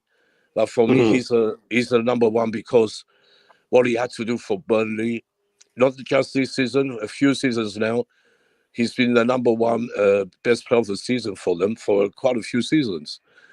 And because they have so many shots against them, he's the saves you saw last night, what Quasar was making, that's what he does. That's what he can do. I've seen it, and I'm sure a lot of you have. So, for me, it's the best choice for us to get him if Kepa does go, which I think he will, because he wants to be Spain's number 1. If he doesn't want to play for Spain, then he will stay there. But, how's he going to stay there, sitting on the bench and getting nothing from Tuchel? Tuchel doesn't fancy him. It's simple. That's why he kept Mendy in goal when he was playing really bad and making mistake after mistake, dribbling with the ball in the penalty area. That's not playing from the back. If Mendy can play, I'm sure Paul will play better than Mendy from the back. Yeah. So that's the main points. We need another number 1 goalkeeper, and that's Nick Pope. Yeah. Okay. You're really pushing Nick Pope on us, just like the way you're pushing Lewandowski on us. Yeah, I forgot to mention Lewandowski. Yeah. Wait. All right, go ahead, Nick. Go ahead. Yeah, mention Lewandowski. Let me mention this as well. So I'm sure it is you. It's not a funny matter. Tuchel loves Mhm. Lewandowski. Tuchel will have him. If Lukaku decides to go, I want you all to come back to me because you're going to see Lewandowski as our main striker. All right, we're here for goalkeepers today. Yeah, I know, but I'm just saying Lewandowski is there still. He's All not right. gone to Barcelona yet, but it depends on Lukaku. Let's see what we can do with Lukaku first. All right. Yeah. But for Nick Pope, he is the number one choice for us. All right, thank you very much for that. Thank you. We'll see. Again, let's say Kepa and the defense destroyed each other on the Frank Lampard. Kepa had lost his voice, and the defense wasn't working him back for. That's true, but hilarious comment. Frank Lampard didn't help Kepa's case either. I think yes, show respect, and people will be very calm. Yeah, that's the truth. Again, they're talking to somebody in the chat that's used some language that might come across to some people as insulting. So they're telling him to use, to be civilized. Again, it's important. You have every right to express yourself. It's democracy here, but please be respected to whoever you're talking to. Again, I'm not going to read that. We're allowed to air our opinions, disagree, etc., but please let's not get toxic here. Exactly. We like to keep it clean here. Yeah, no toxic chat. Thank you, Lair. Again, let me see what else we have in the chat here. I love the chat. Keep it up. Yeah, thank you very much. You guys are brilliant, and that's why we're here today. It says, yeah, man, no toxicity. Toxicity. This is a word that I always find difficult to pronounce, but that's, by the way, we're all fans of the same cause. Yes, we love ourselves here. And he says, okay, he's laughing. Again, that's it. I'm glad to see that you're laughing there. It's all love here. So let's keep it calm. True Blue says Lewandowski will score 0 goals for us the way we play. Again, that's another argument. Sometimes it seems like we're not able to create chances. So even if we bring Lewandowski and merge him with Ronaldo, we may still face the same issues because sometimes we can't just create chances. So that's a good argument. Nothing is wrong as a 4. It was Lampard beat the Spurs 3 times with 4, 1-4 Borough and Madrid and all this. In one game versus Spurs, we even played an attacking mid kid at left back. Okay. Says let me see here, and this is Matata United. Kepa makes more money than Mendy, and yeah, exactly. That's another reason why I think. That's another reason, again, from another perspective, I think he should leave also, because that would create there's no way you start negotiating with Mendy that he wouldn't want something higher than what Kepa is earning. So we're better if he leaves. So maybe see if we can even negotiate a lower fee for Mendy. Again, I want to ask you, please, now we have 50 likes. If you haven't, please, if you're enjoying the show, if you love the Blue Morning Show, and if you're happy that, yes, finally, the soul of the club, it's nearly completion. By Monday, I think the whole thing, you will get the announcement that it's been done. Like Bobby would argue, it's been done already. Just like the video, show some love to the channel by liking the video and also subscribing to the channel if you haven't. And by the way, Matata, welcome to the channel. Feel at home. You're welcome here. Express yourself. Again, you're loved. I want to come back to the panel. I think we have Declan in the house. Declan, so just to bring you up to par before we move, we're starting with Nick Pope. But I want to get your opinion. Tell me, what do you think? Do you think we need to sign another goalkeeper, or do you have, do you think differently? Good morning. Good morning to you too. The way you say you say good morning with so much energy. Did you drink a bucket of coffee? No, it's nearly 10 p.m. here, so the morning greeting is the best, and it's a blue morning, and you really got to get into it. I'm trying to really adjust with you guys. Yeah, it makes sense. It makes sense. So, Nick Pope, that's an interesting one. I didn't know we were in for him. No, we're not in for him. I think Nick Blue suggested him, and Bobby. A lot of people here, even in the chat, agree he will be a good option to look at. But we'll look at them one by one. Sorry. So the question now is: do you think we need a goalkeeper? If you think so, let us know. If not, let us know why you think otherwise. the hard part is really getting Kepa out. Once we get Kepa out, I think getting the keeper is going to be a really low priority and easy thing to do. So to try to get some of the good keepers in the EPL that we've seen, I don't think that might be possible. I think we might go for someone young and probably wants to learn and on the cheap as well. I think that's a big factor. Just when you want to bring about 6, if we're going to bring in about 6 new players, I mean from loans, if we're spending a lot of money, how much of the wage bill and how much of the transfer fee you want to allocate to a backup goalkeeper right now?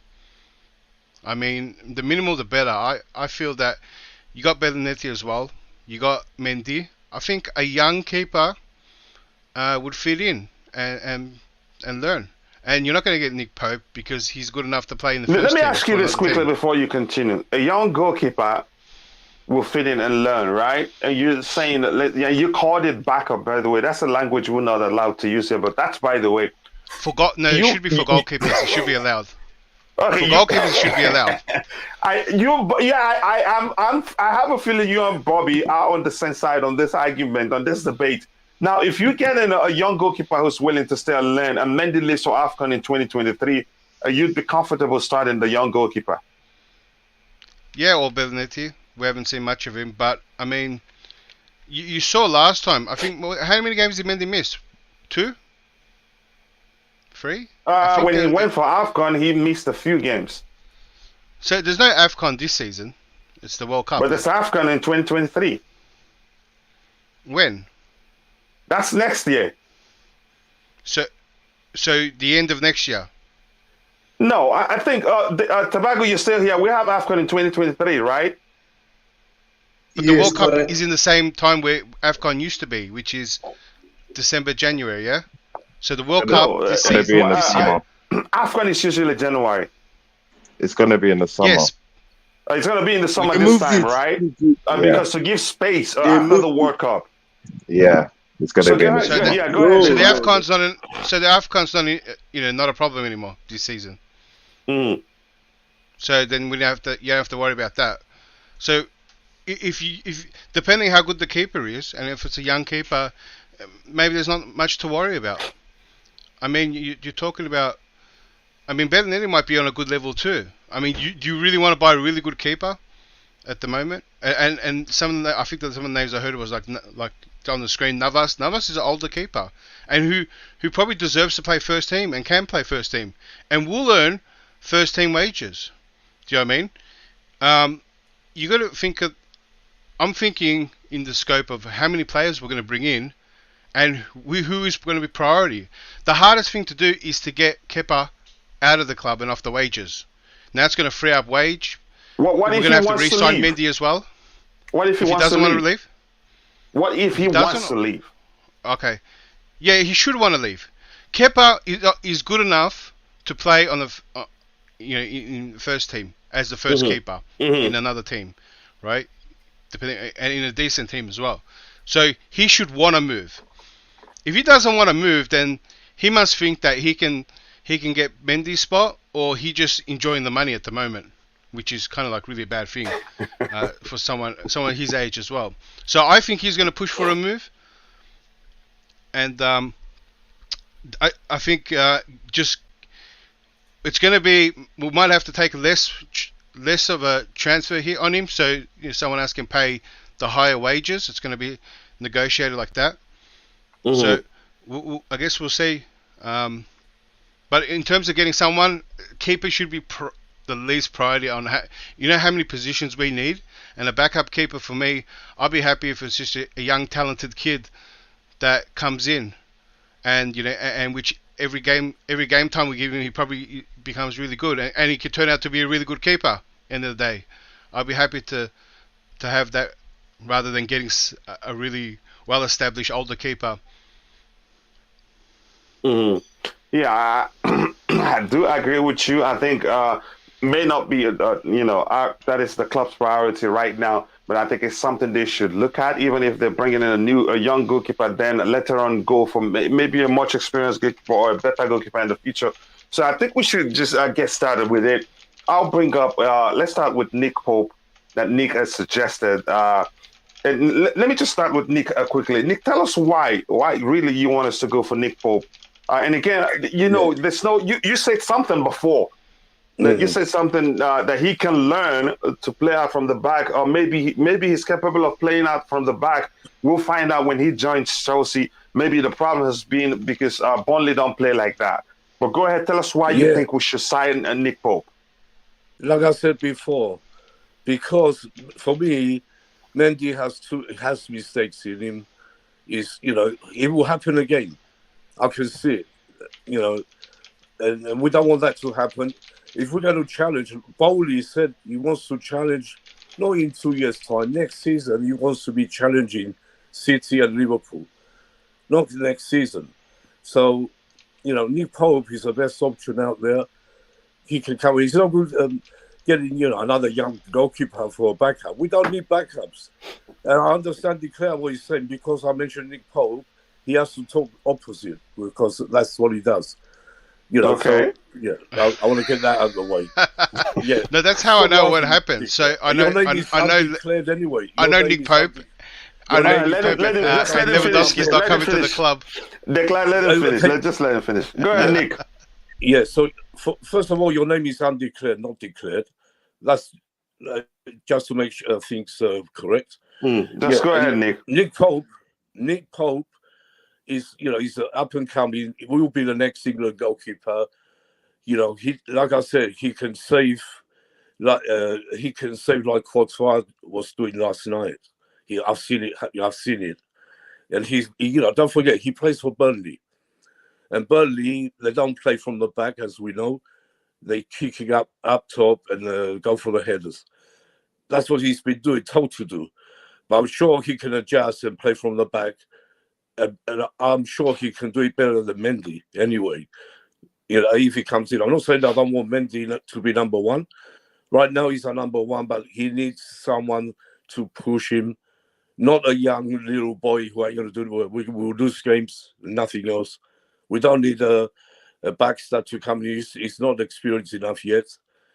This is the guy we need. And I can see it happening. How tall is he? I disagree.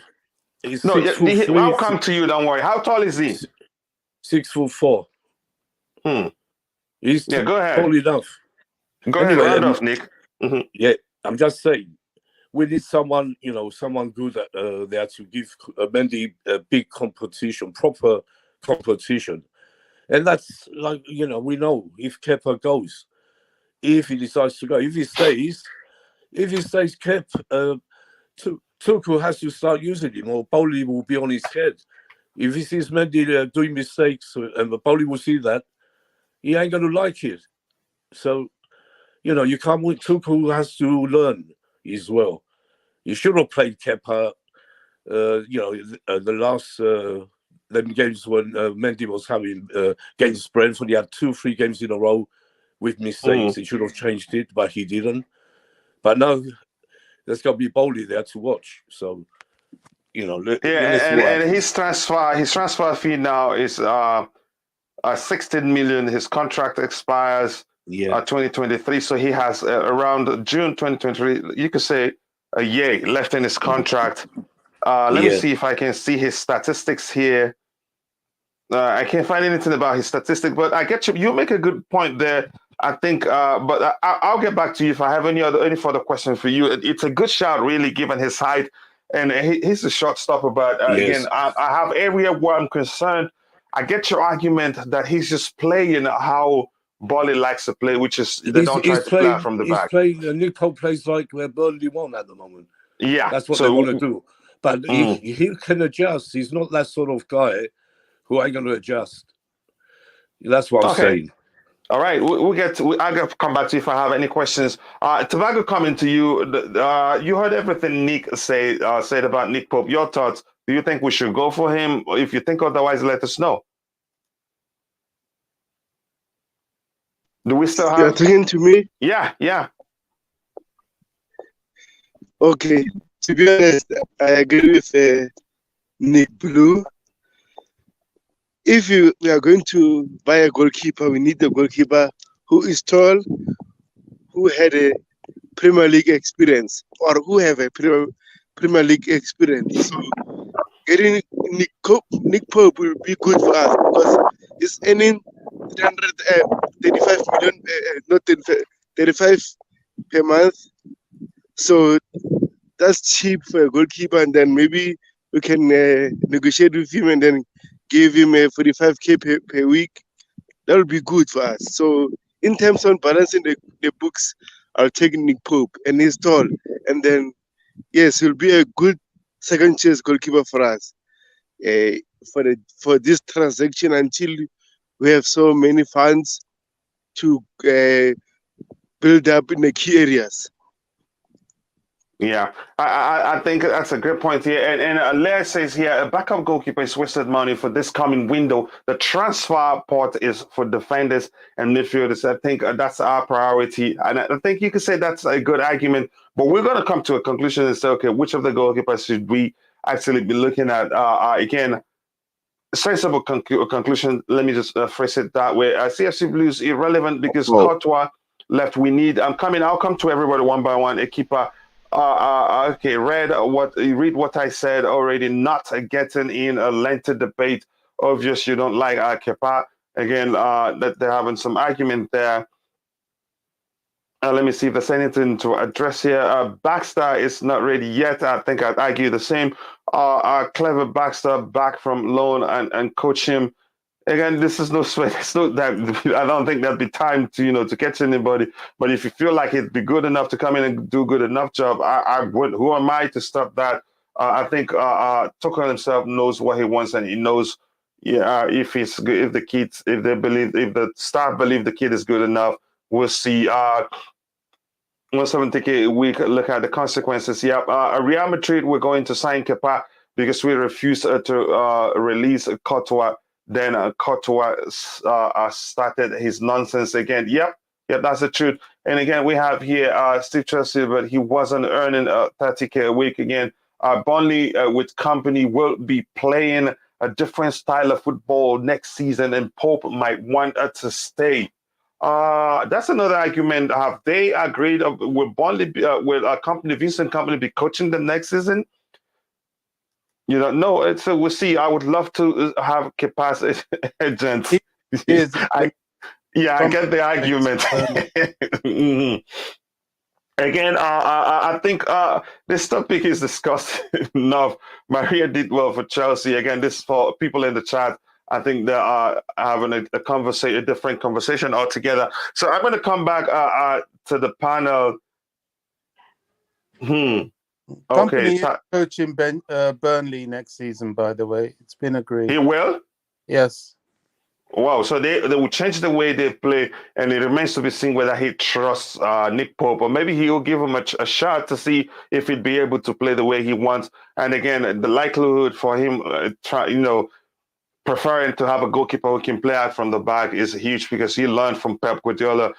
Do you people know anything? The deal? Okay, they're talking to themselves in the chat. Let me come back. The next person I've spoken. So, Bobby, it's you now. Let us know if you really do believe that Nick Pope will work at Chelsea, and you think there'd be time to, like Nick Blue said, that he can easily learn to play out from the back.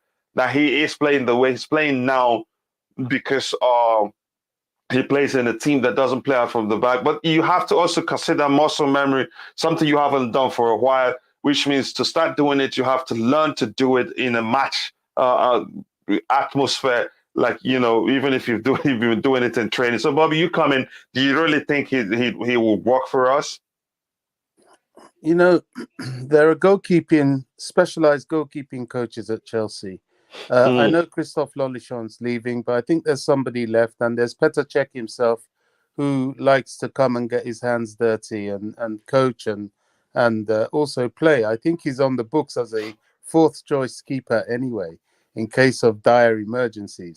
So Nick Pope can work at Chelsea. The issue goes back to, I kind of agree with both Nick Blue and Declared. Nick Blue in that Nick Pope can work at Chelsea, and Declared in that the problem with getting rid of Kepa is his wages. And I'll go further to say that I don't believe Kepa is in any negotiating position whatsoever with those wages. With those wages, he's in a position where he sits down and he does whatever Chelsea tell him to do. Nobody's going to take him on at those wages. He's not going to take a wage cut. It's very unrealistic. So he's going to have to do what he's told. That's why he's happy there. I can't see a situation. I mean, unless the unlikely happens and someone says, "Okay, we'll we'll take you on, Kepa. Here's your, is it 170k or whatever it is he gets a week? Thank you very much." I can't see that. He's, you see, these are the things that this last board stroke Marina did that that I want to see the back of. I really do, because that is another panic buy. This is what happens when you get panic buys. Thibaut shafted us. We failed to get Allison. We panic buyed Kepa and paid outrageous wages. And this is what happens. It's a problem, his wages. It really is. And the point was made when it comes to renegotiating for Mendy. We're already on a financial back foot because Mendy isn't going to accept anything less than Kepa's getting. Yep, I alluded to that. Yep. Out. We need to get him out, but can we get him out? That's the problem. And this is, you see, these are the things when I talk about individuals in the board and people get so defensive and, oh, you can't talk about her because of this and that. No, I'm looking at the realities and the practicalities of these failures that cost us the presence of Tony Rudiger, failures that piled us with dead wood in the squad, as such that we were deficient when the season went on and we lost key players. We didn't have anybody. May I ask you? Let me ask you this question quickly, please, if you don't mind. When was the last time we had a DOF? That would have been Emanalo. Oh, okay. Go ahead. That would have been him. And rumors, if rumors be believed, I don't want to go in too much to it, but she drove him out as well. We've had situations where Chelsea, when they reach the pinnacle of glory, the next season she weakens the team rather than strengthens them. That's why Antonio Conte left. He won the league. Next season he was hamstrung rather than supported. We win the Champions League. Next season the team is decimated. The front line is completely diminished. And we do another major panic buy that we're going to struggle to get rid of. We can't keep repeating that, and that's why I always say this woman has to leave. Let's use the Todd Boehly Clear Lake takeover as a fresh start. Fresh meaning fresh in every way. It's an opportunity. Sometimes things happen in life that look like they're a disadvantage, but they end up being an opportunity and eventually an advantage. We need to fix these messes that have been left by the last board. Kepa being one, Lukaku being another. So okay. After all, I you made some good point there, but overall, you think what's his name, Pope will work at Chelsea, and you think he'd be able maybe to adapt to playing at the back. But remember, this is something he hasn't done for years. That he's been. Well, yes and no. I mean, how difficult is it? He's a footballer, but at the end of the day, most goalkeepers have played football, so I think he can be coached to play from the back. It's only passing the ball, for goodness sake. He's not expected to dribble up to the halfway line. It's just passing astutely, being a bit of the old-fashioned Bobby, like Mendy likes to do, dribble and go for goal himself. Well, that's Mendy's fault, isn't it? That's where he fails, because Mendy gets a bit too carried away. I always have the heart in my mouth when he's got the ball at his feet, because he doesn't just pass it. He wants to do something. I have heart attacks when he's on the ball thinking what to do, and he doesn't do nothing, and he doesn't even kick the ball out. He doesn't know what to do, and that's and he why we waits lost until that the goal against Real opposition come Madrid. and he waits until the opposition crowd him out. But that's a Coach, problem. what I was saying is I don't think Kepa will leave because I don't think anybody will be stupid enough to pay his wages. That's the point. Okay, that's what I was saying. I was saying if he leaves, somehow Chelsea found a way to give him to someone else. It's a big if, I know, but it's up to Boehly to see what he can do. And if he watches Mendy doing mistakes again next year, something will change. Yeah. I will catch up with the chat and I'll come back to Declan and all that's on the panel. Please be patient. I think this is a very, very good topic, and I think we're all making sense from our own perspectives. Les says Kepa's contract was a learning curve for Marina, but she's got better and better with each new purchase, and so she's made. Just look at how much she's still getting from Eden Hazard. I got to give that to her. Anyway, but I support her too. I know Bobby has his own reason for saying she hasn't done well, and I have my reasons to say I think she's done well. The most important thing is to recognize, to me, I'd argue, is that she's just a negotiator. And again, has she made mistakes? Yeah, she's made quite a few. She's not perfect. Good afternoon, Coachila, and the panel. Big up everyone in the comments. Thank you. Nice to see you here, DJ. So I hope you're doing well. I think I've sent you the link. Let me know if you need it. If you have time to join us, that would be perfect. And again, I want to say thank you again for 58 likes and thank you for 2,013 subscribers. So we've gained almost 20 subscribers today. We're averaging 60 subscribers per day during and after the show. So that would be great. If you haven't, please do like the video to help us reach more people, because the more you like the video, the more the YouTube algorithm will be triggered and the stream will be pushed to more people who would be interested in this particular topic. And tomorrow, definitely we will be doing a giveaway to celebrate the 2,000 subscribers milestone. And again, I say thank you. So please, if you haven't, like the video and also subscribe to the channel if you haven't. Again, Bobby Lukaku isn't another.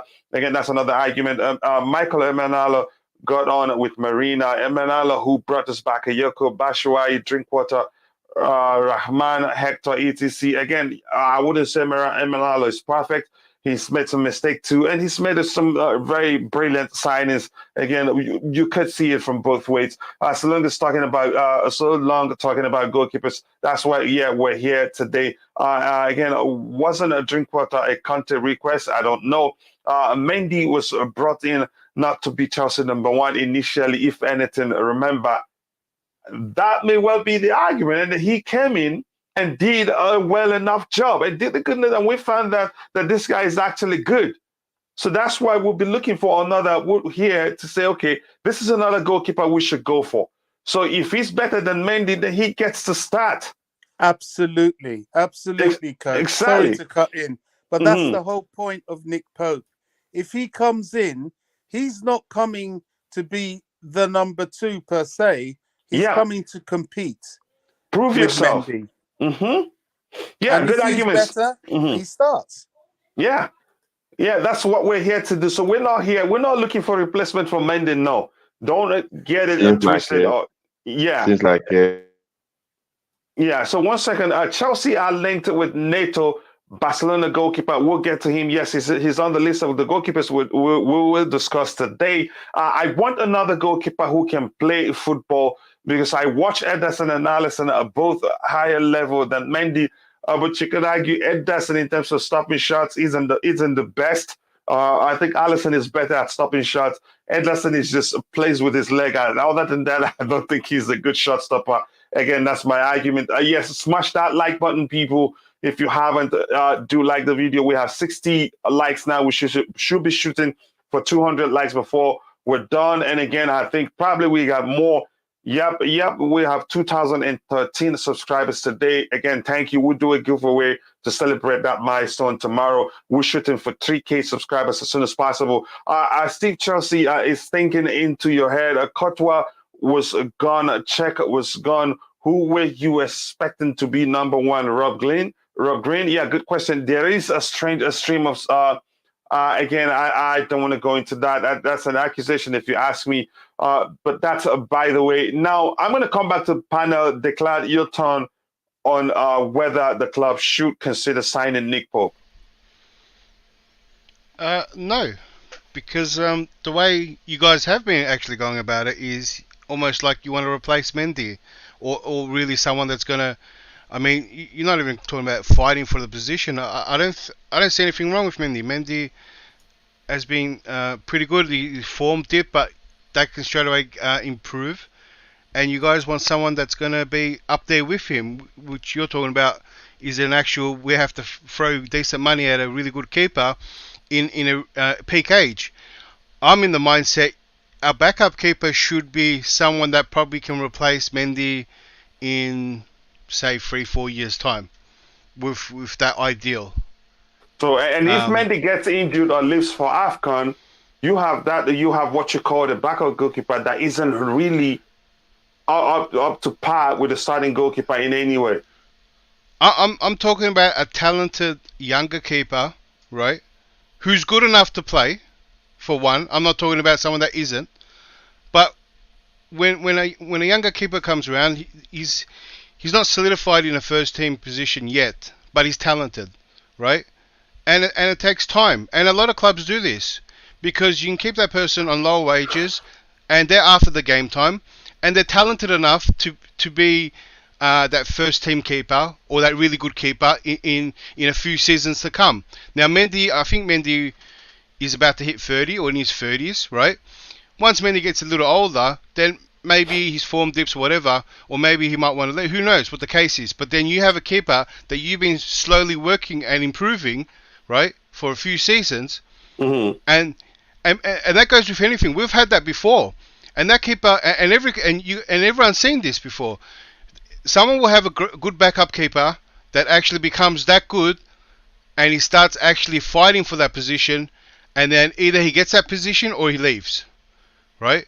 And that's happened before, Martinez, and there's a whole bunch of backup keepers that eventually improve, right? I forgot that one from Man United too, but was it Henderson? And I forget a lot of names, but this throughout, right? Yeah, I think so.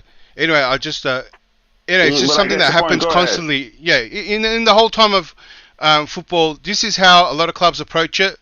Ideally, I mean, once you get a good keeper in, like the name, going back to the name, if you get Nick Pope in, he wants first team football. If he does not get that, then he wants to leave. He wants to be at a team where he's playing regularly and not backup. And this idea of maybe splitting half the games 50-50, 60-40, it's almost, it doesn't happen. You want to have one solidified keeper and then actual backup. Even if you don't like to use the term, that's in the keeper, in the keeping industry, that's how it is. So it's the approach should be a keeper that probably could replace Mendy long term. Now, where I agree with you, if Tuchel actually believes Mendy is not good enough, then yes, you have to get a keeper for what Tuchel's thinking.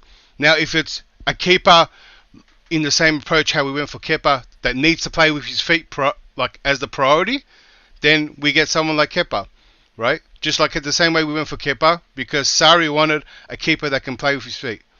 And that's why we threw big money at it, because apparently that was a priority. If Tuchel has a problem with Mendy and needs something like that, or maybe needs something else, then yeah, then because we need to re-sign Mendy. Mendy is on academy wages, right? And we need to give him a new contract. So if that's the case, you don't give him the new contract, right? And if he wants to leave or if he wants to stay, whatever, and then you throw big money at the keeper we actually need. But I don't think that's the case. And especially with all the other positions we need, I don't think it's a time to actually try bring in a big name keepers or really good keepers that are on decent wages and we're going to cost a bit. And I think Nick Pope might have some competition on who wants him as well. And so many other names you guys brought out. Can I ask you a question, Declared? Please, Bobby, I love your questions. I just want to know, I mean, because of the conundrum... Bobby. Let Bobby finish. Please, Nick, don't interrupt Bobby. He's about to ask a question. Bobby's asking a question, Nick. I'll come to you. He's undeclared, not declared anymore. Okay. Yeah, We get get the your facts, point. Nick, wrong. Yeah, Bobby, go ahead. Yeah, Nick is really looking for a fight. Bobby, go ahead. Sorry. honestly, because of the conundrum we face with Kepa, and the fact that yes, we do need to give Mendy a new contract, and yes, it seems to be that Tuchel really likes Mendy. He wants him as his number one, and Tuchel is our coach, stroke manager. What he wants, really, we have to back him with. But where does that leave us now? I mean, you think, well, you say that Kepa should want to leave, and I believe he does want to leave. But the fact is that I'm not sure he can leave with those sort of wages. And since the goalkeeping situation should not be our priority with all the other holes we have in the team, don't you think we've been left with a inherited problem that is going to be very difficult to fix and might hamper us with our other deals, unless with this added money that we've got through Eden Hazard, it would be helpful in fixing some of these problems. Yeah, with the last point you said, any money we're getting is going to help and contribute to all the transfers we need. But what you almost answered it in the way you explained. Any player that wants to leave, Bobby, makes this situation 100 times easier. When a player wants to leave, then they get to the negotiating board. Either they take less in wages, or the club takes less in transfer fees to make up for the higher wages. Now, once the player wants to leave, then the negotiation of making that happen is the priority for that player, and and both parties want to see that. So when that happens, it's just a matter of finding the numbers that everyone's happy with, and how much people need it. If Kepa's super keen on leaving and game time is priority to him, then he's most likely going to take a pay cut, right? Because he's the most keen out of all parties, right? The clubs and him to leave, right? But do you think that's the case, though? Does he look like someone that actually... Yeah, if we had to guess, I think he feels that he's good enough to play in a first, in another team as a first keeper. And he started for the Spanish national team on occasions. I have to agree. And when De Gea was, had bad form, he was the number one keeper, and he might feel that if he pushes on, he can actually take the number one spot. So exactly. And for a keeper, he's for his age, he's still kind of the younger. At that younger age for a keeper. So I think Kepa still feels he has a lot to give and a lot to prove, and wants to play. Now, if we compared him to someone like Lukaku, for example, high wage, right? And now that's a situation where we don't know, does he want to leave? Is game time's maybe not as priority to him as it is to Kepa, right, at this stage. So moving someone like Lukaku on is a different situation, harder, where I don't think Lukaku would want to take a bigger wage cut to leave, even though the parties want to get him and that. So when you compare the two situations like that, then you don't leave. But I still think Kepa, because of how much he's been benched, and now if you had someone like Lukaku not getting game time too, might end up in the Kepa situation.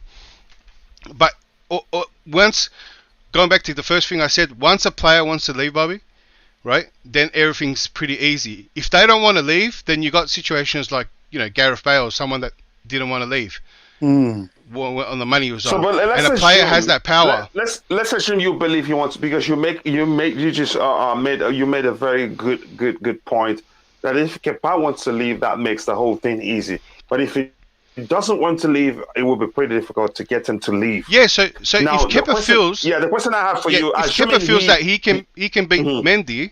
Sorry, I missed that point. If Kepa feels that he can actually take Mendy's spot, then he's going to stay and fight with the right mentality on what everyone's saying, right? But the club's problem is that he's on a big wage, and we have to re-sign Mendy too, right? So... if he wants to stay, but the club doesn't, then that makes it a lot harder. And what Bobby was actually alluding to, that it could be a tough situation to get him out. So let's just assume that he wants to leave. You haven't answered whether you think Pope will be a good replacement for him. I think Nick Pope is too good to be a second keeper. So of course. No. It doesn't matter whether he's too good to be a second keeper or not. Do you think he'll be good enough to play for Chelsea, assuming he gets a chance to start?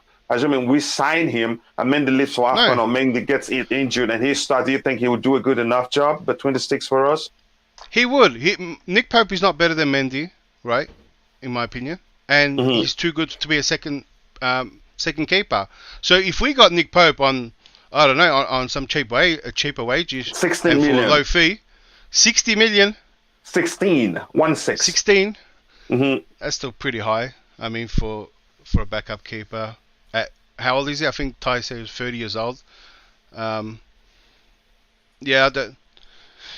it'll be great if he wants to do it because he's too good for a second keeper. And he'll have to understand he will be a second keeper if he decides to join. He will have to understand. That's exactly. Well. He will have to understand his place. I don't think he would want to do that. Coming in and saying, "Oh, I want to be number one." Let me come in on this because you've got to. Let everybody that hasn't spoken speak. Declare that you're done. I'll just make this last point. I can't see Nick Pope coming because I do feel that he's too good for a backup keeper. We said if Kepa goes, there's a chance. Yeah, he said. Yeah, he didn't say he's coming. He said he doesn't see him coming. Go ahead. Declare. Oh, finish. Yeah. I didn't say it was done. Like it's all opinions here, anyway. Yeah, I can't see Nick Pope playing as a second keeper for any team.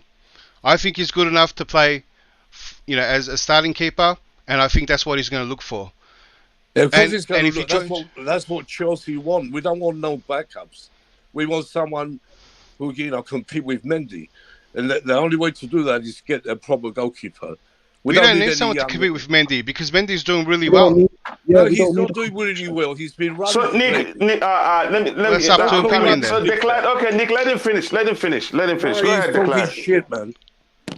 No. To say Mendy's not good enough, and you think, and we need another keeper to take his spot, especially in a transfer season where we need to cover a whole bunch of other positions. Nick, can you let him finish? He wasn't good enough.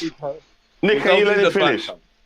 Look, Nick, it's hard to finish when you keep interrupting. Nick, can you let him finish? Not long ago, he was slating Kepa like anything. Now he's talking how Kepa should stay. You don't know just let him finish. No, that's called twisting my words. I said Kepa should leave, and to make that clear now, don't forget. Nick, can you please let him finish? Nick, can you let him finish? I have said that. I said Kepa has to leave. Can you finish your point? You don't have to respond to him. Finish your point, please. Okay, yeah. Look, we'll go there. I was just saying that I don't see Nick Pope coming. Right, he's too good for the position, and like I said, I'll go back to the first point that I made. If we're going to get a backup keeper, it should be in the interest of someone with the potential that can replace Mendy in 3 seasons, 4 seasons time. That's why I refer to a young, talented keeper that every game time we give him, he's going to make great use of, right? And he can develop into a better keeper each season, and then probably challenge Mendy or even become that player. But regardless, even if we can't, that player, we can actually sell that player once he moves on. He's actually talented, and all the game time and effort development we put in, we can make a profit on that player too if it doesn't work out. So it's kind of like a win-win scenario. Yeah, again, I think that's another way we may have to approach it that way, because going for a top goalkeeper may cost a lot of money, and we have the that is the priority right now will be, to fix the defensive, the back line where about 4 or 5 players will be leaving. So that obviously will be the club's priority. So if we can get a young and good enough goalkeeper, to, be the second choice goalkeeper, that if even could be able to do well and start, that's fine. But I think Nick Pope so far isn't a good shout. Ty, let me know your thoughts. Ty, are you still there? If Ty cannot comment now, Ibrahim, are you ready to speak? Yeah, I'm here. I'm here. Okay, you can comment whenever Ty is ready. No, that's not a problem. Just to agree with I'm sorry, I'm new to it, so the one with the Abramovich picture there. I agree with everything you were saying. Declan. Declan. That's it. Making some solid facts, solid facts. Exactly echoing what I was saying at the top of the show. We do not need somebody to come in and compete with Mendy. Mendy has been progressive since he has come, albeit there has been Can I ask you this quickly, Ibrahim? Would you say the same thing for Ben Chilwell? Let me say, Reece James, you don't need another player to come in and compete with Ben Chilwell? Again, the goalkeeper is a different, it's a unique position. So let me ask you this. Sorry if I hope I'm not coming across as rude. Let me ask you this. Okay, thank you. Thank you for understanding. In the case of the goalkeeping department, if Mendy gets injured, you're okay with having with somebody you know already before you sign them. It's not good enough to start for Chelsea Football Club, and then you have them. Yeah, go ahead. How do I know he's not good enough for Chelsea Football Club? That will be up to my scouting department, i.e. Chelsea. Exactly. That's where we're signing the goalkeeper. Good enough to be a decent. Go ahead. It will be up to Chelsea. It will be up to the scouting department in what we hope that will be able to find a decent enough backup in the case that Kepa leaves. They'll be able to fill in the boots when Mendy is not there to fill in the boots, i.e. when Mendy is injured, i.e. if he has African international duties, i.e. African nations. It won't be down to bringing someone that's going to compete with him all season. So when he does go to the African nation, he slots in just perfectly. No. The goalkeeping department is a bit different from that. You need somebody that's going to come in, that's going to understand his role as the decent backup, learn his trade from the first team goalkeeper, and yes, at the same time, try and feel that, I can compete with him, but obviously in the knowing that, listen, at the long term, I may be the number one moving forward, and it will just move from there. It's not about bringing another 30-year-old to compete with another 30-year-old for the first team spot. Nick Pope won't leave Burnley to become second fiddle to anyone. He's good enough to become a first team goalkeeper if he chooses fit to leave, and I don't think he will be doing so at Chelsea. I don't think he has the quality to be our number one moving forward. That's just my opinion. Obviously, people may differ. He may work for another Premier League side, but he's a relegated goalkeeper. Obviously, you could argue Aaron Ramsdale doing it, but again, if we're looking for quality, if we're going to replace Mendy, it will have to be with quality. It will have to be someone that's better than Edouard Mendy, not somebody that can play. He has similar statistics to him in terms of his attributes, in terms of his physicality, his height, his age. No.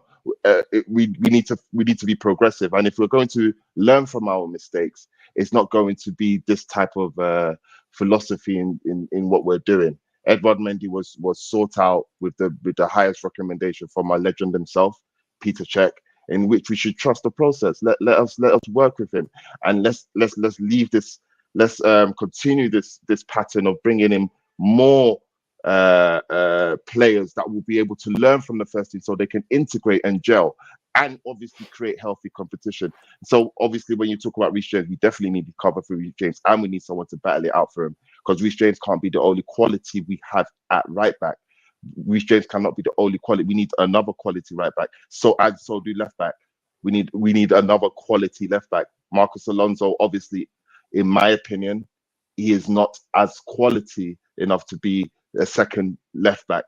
People will argue Emerson as well. We need a quality left back, but that's another discussion. I know you got the topic about goalkeepers, but the investment needs to be not at the goalkeeper. If obviously, unless Kepa decides, you know what, I'm leaving, I'm taking a pay cut. Whoever wants me, come. I'm talking to my agent. Let's get it done. Unless that happens, we don't need to invest in anything. But there's a high chance he leaves. Yeah, and albeit if there is a high chance he leaves. And if he leaves, we then look for a decent backup that can be able to be good enough to fill in the boots when Mendy are number one. Let me ask you, Abraham, something. Let me ask you a question, Abraham, because I saw your comments. Yes, I'm listening. Yeah, I know what you're saying, But look, we're talking about we don't want backups. In our team, we want to stop all these backups. We had it last year. Look what it got, where it got us. We're talking about proper, replacements. If Mendy is injured, when he goes to the African nations, if he's playing bad, he makes mistakes all the time. Then that's where you need someone like Nick Pope, not any youngster coming in to get good. This is for the first team. It's not for the youth or someone to learn his trade in the first team. And Boehly that's what he's going to want. It's not Abramovich. Boehly is completely different. He wants to win, and he wants to challenge you next season. When you said, first of all, you said a good young backup and all this. Then you changed it. You said we need a proper player for like Tuchel. It's for the team starts from the goalkeeper. He can change his choice, his opinion if he wants to.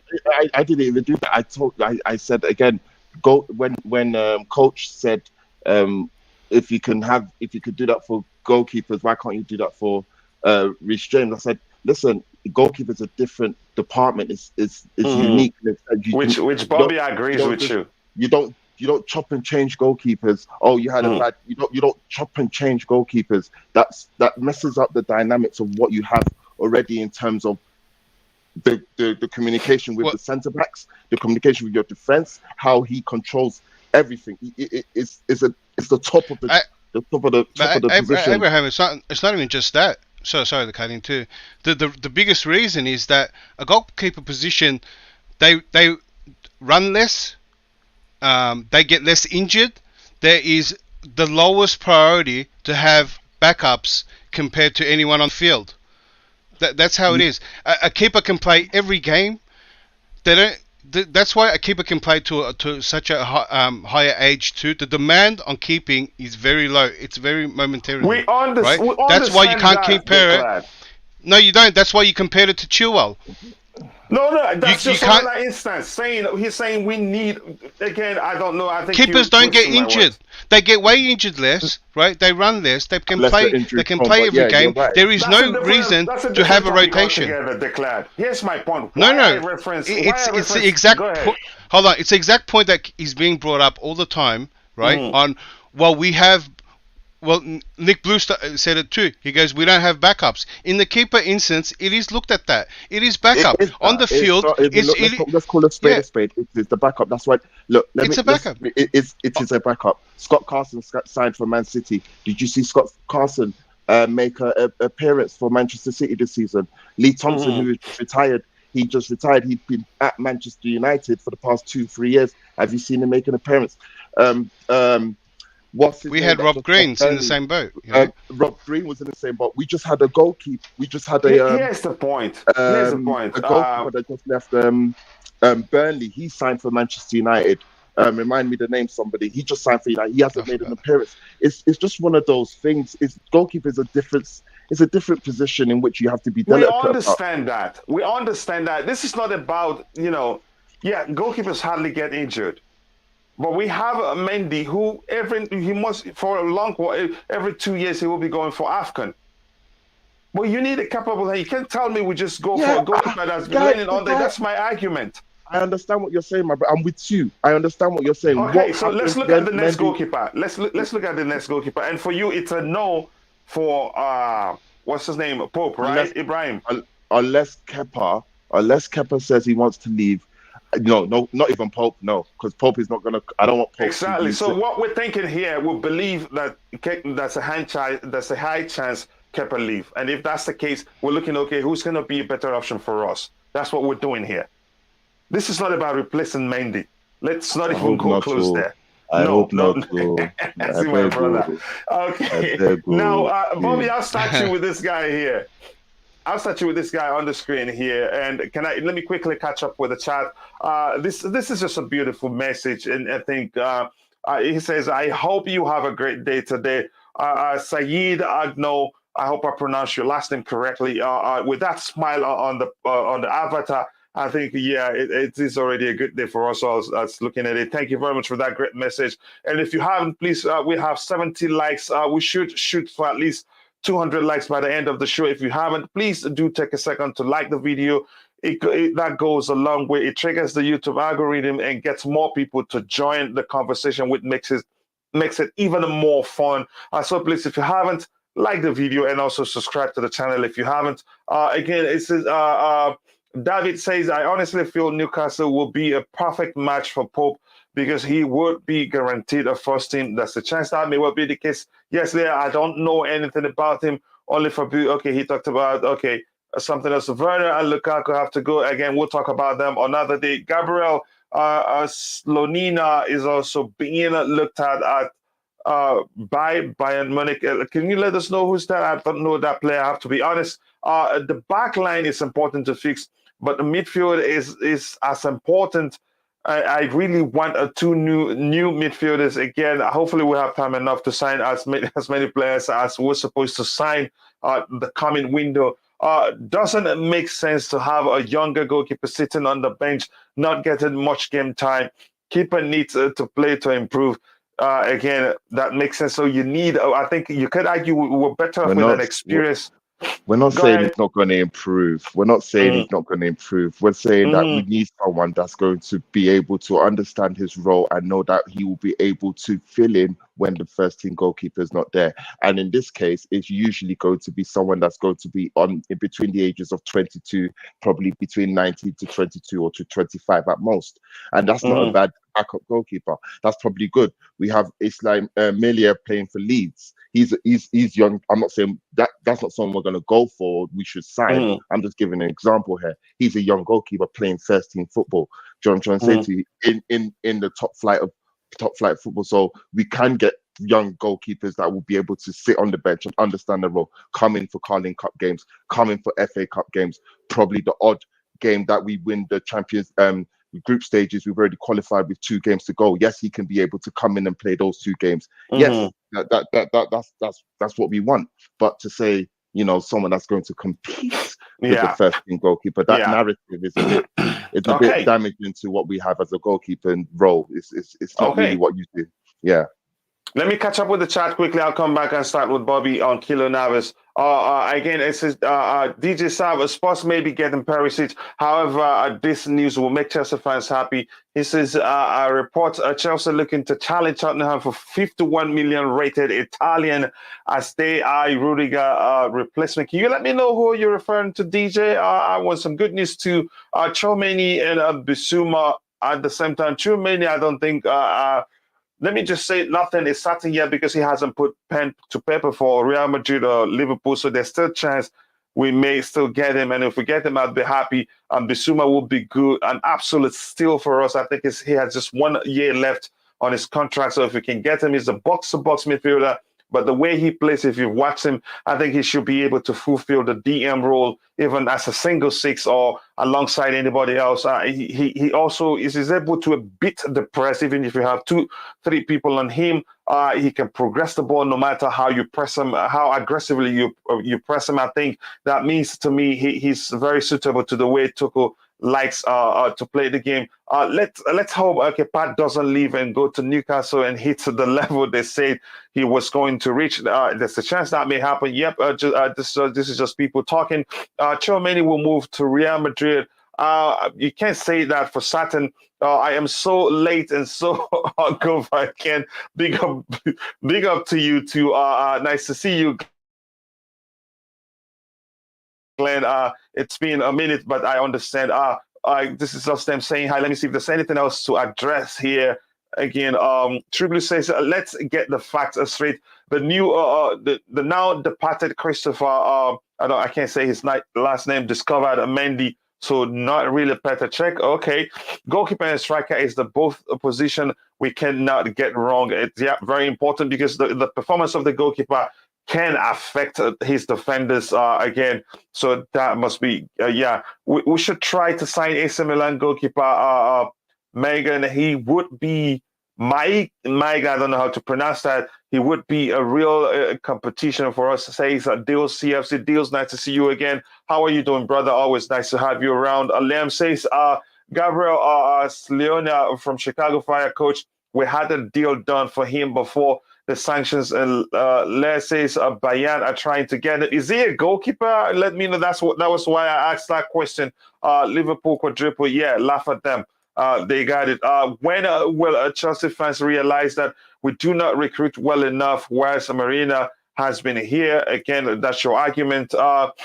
It says, when will Chelsea fans, again, I think I've read that before, was a check. It says, hey, coachila, Gabriel Salina, goalkeeper for Chicago Fire MLS. Is he that good? I'd have to research him. I don't watch the MLS that much, but I think I'll start watching him once Chelsea Perspectives sister channel is launched before the World Cup begins.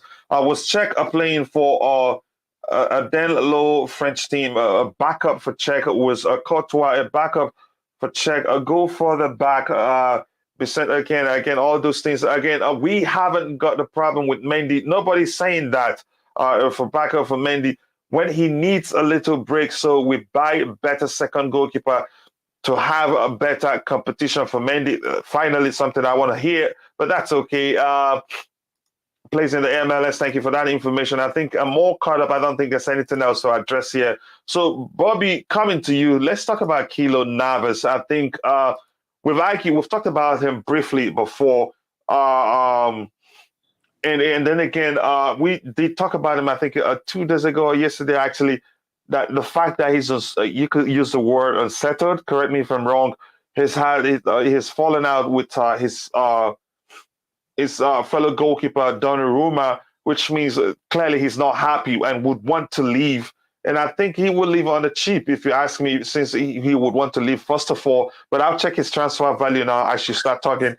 Let us know about what you think about Keylor Navas as an option, given he's worked with Thomas Tuchel, and he did well under him. And he's won Champions League how many times? Is it 3 times or 2 times? Even if it's 2 times, that's good enough. You go ahead, Bobby. Over to you. Yeah, it's a good option, but what I'll be interested in knowing is what is his wages? What will be his wage demands? Because that's the issue we've got. And that's why we need to get rid of Kepa, because of those wages, the standard in goalkeepers' wages that he's set. So, yes, it is a good option, but what does he want to earn? Yet again, I go back to the misgivings of the past board. You know, they have given the new owners an inheritance. Despite, I mean, the positive thing is, you know, an inheritance without debt. Well, that came from Roman Abramovich, but from the team playing inheritance, it's not been good. You've put them on the back foot through stupid wage arrangements and panic buys. And I have to redress a situation that came up. We always have in the fan base, and I believe the fan base were part of the reason Michael Emenalo left, people that are disingenuous to someone simply because they're not from a background that's fashionable or that you want to see do well. This is a deep-rooted issue, and I speak up for Michael because I have met him, I've spoken to him, and I've heard some of the things he had to say about football. And he liked Chelsea. He wasn't somebody that didn't have the interest of the club at heart. But some fans coming up and reeling out this nonsense about, Danny Drinkwater, Batshuayi, and all the bad buys that Michael made, they don't point to the fact that this guy set up perhaps one of the best academies in world football. They don't point to people like Rudiger himself, to people like Ivanovic, to people like Kante. They always look to the negatives. Now, you know, I speak up about someone like Marina, not because I have any personal issue with her, not at all. But I personally believe, and I have believed right from the beginning of the season, I could see that some of the moves being made were going to be detrimental to the club, and it was a repeating habit. And I spoke out about it. Why? Because I love the club. I don't want the club being in another position like we have been, not being able to land our deals, panic buying, and putting ourselves in wage imbalances that is going to be problematic going forward. Now we're talking of another backup keeper, and the first thing we've got to think about is wages. Why? Because of the position we're in at the moment.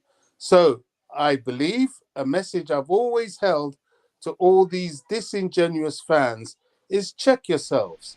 We at Chelsea have come a long way.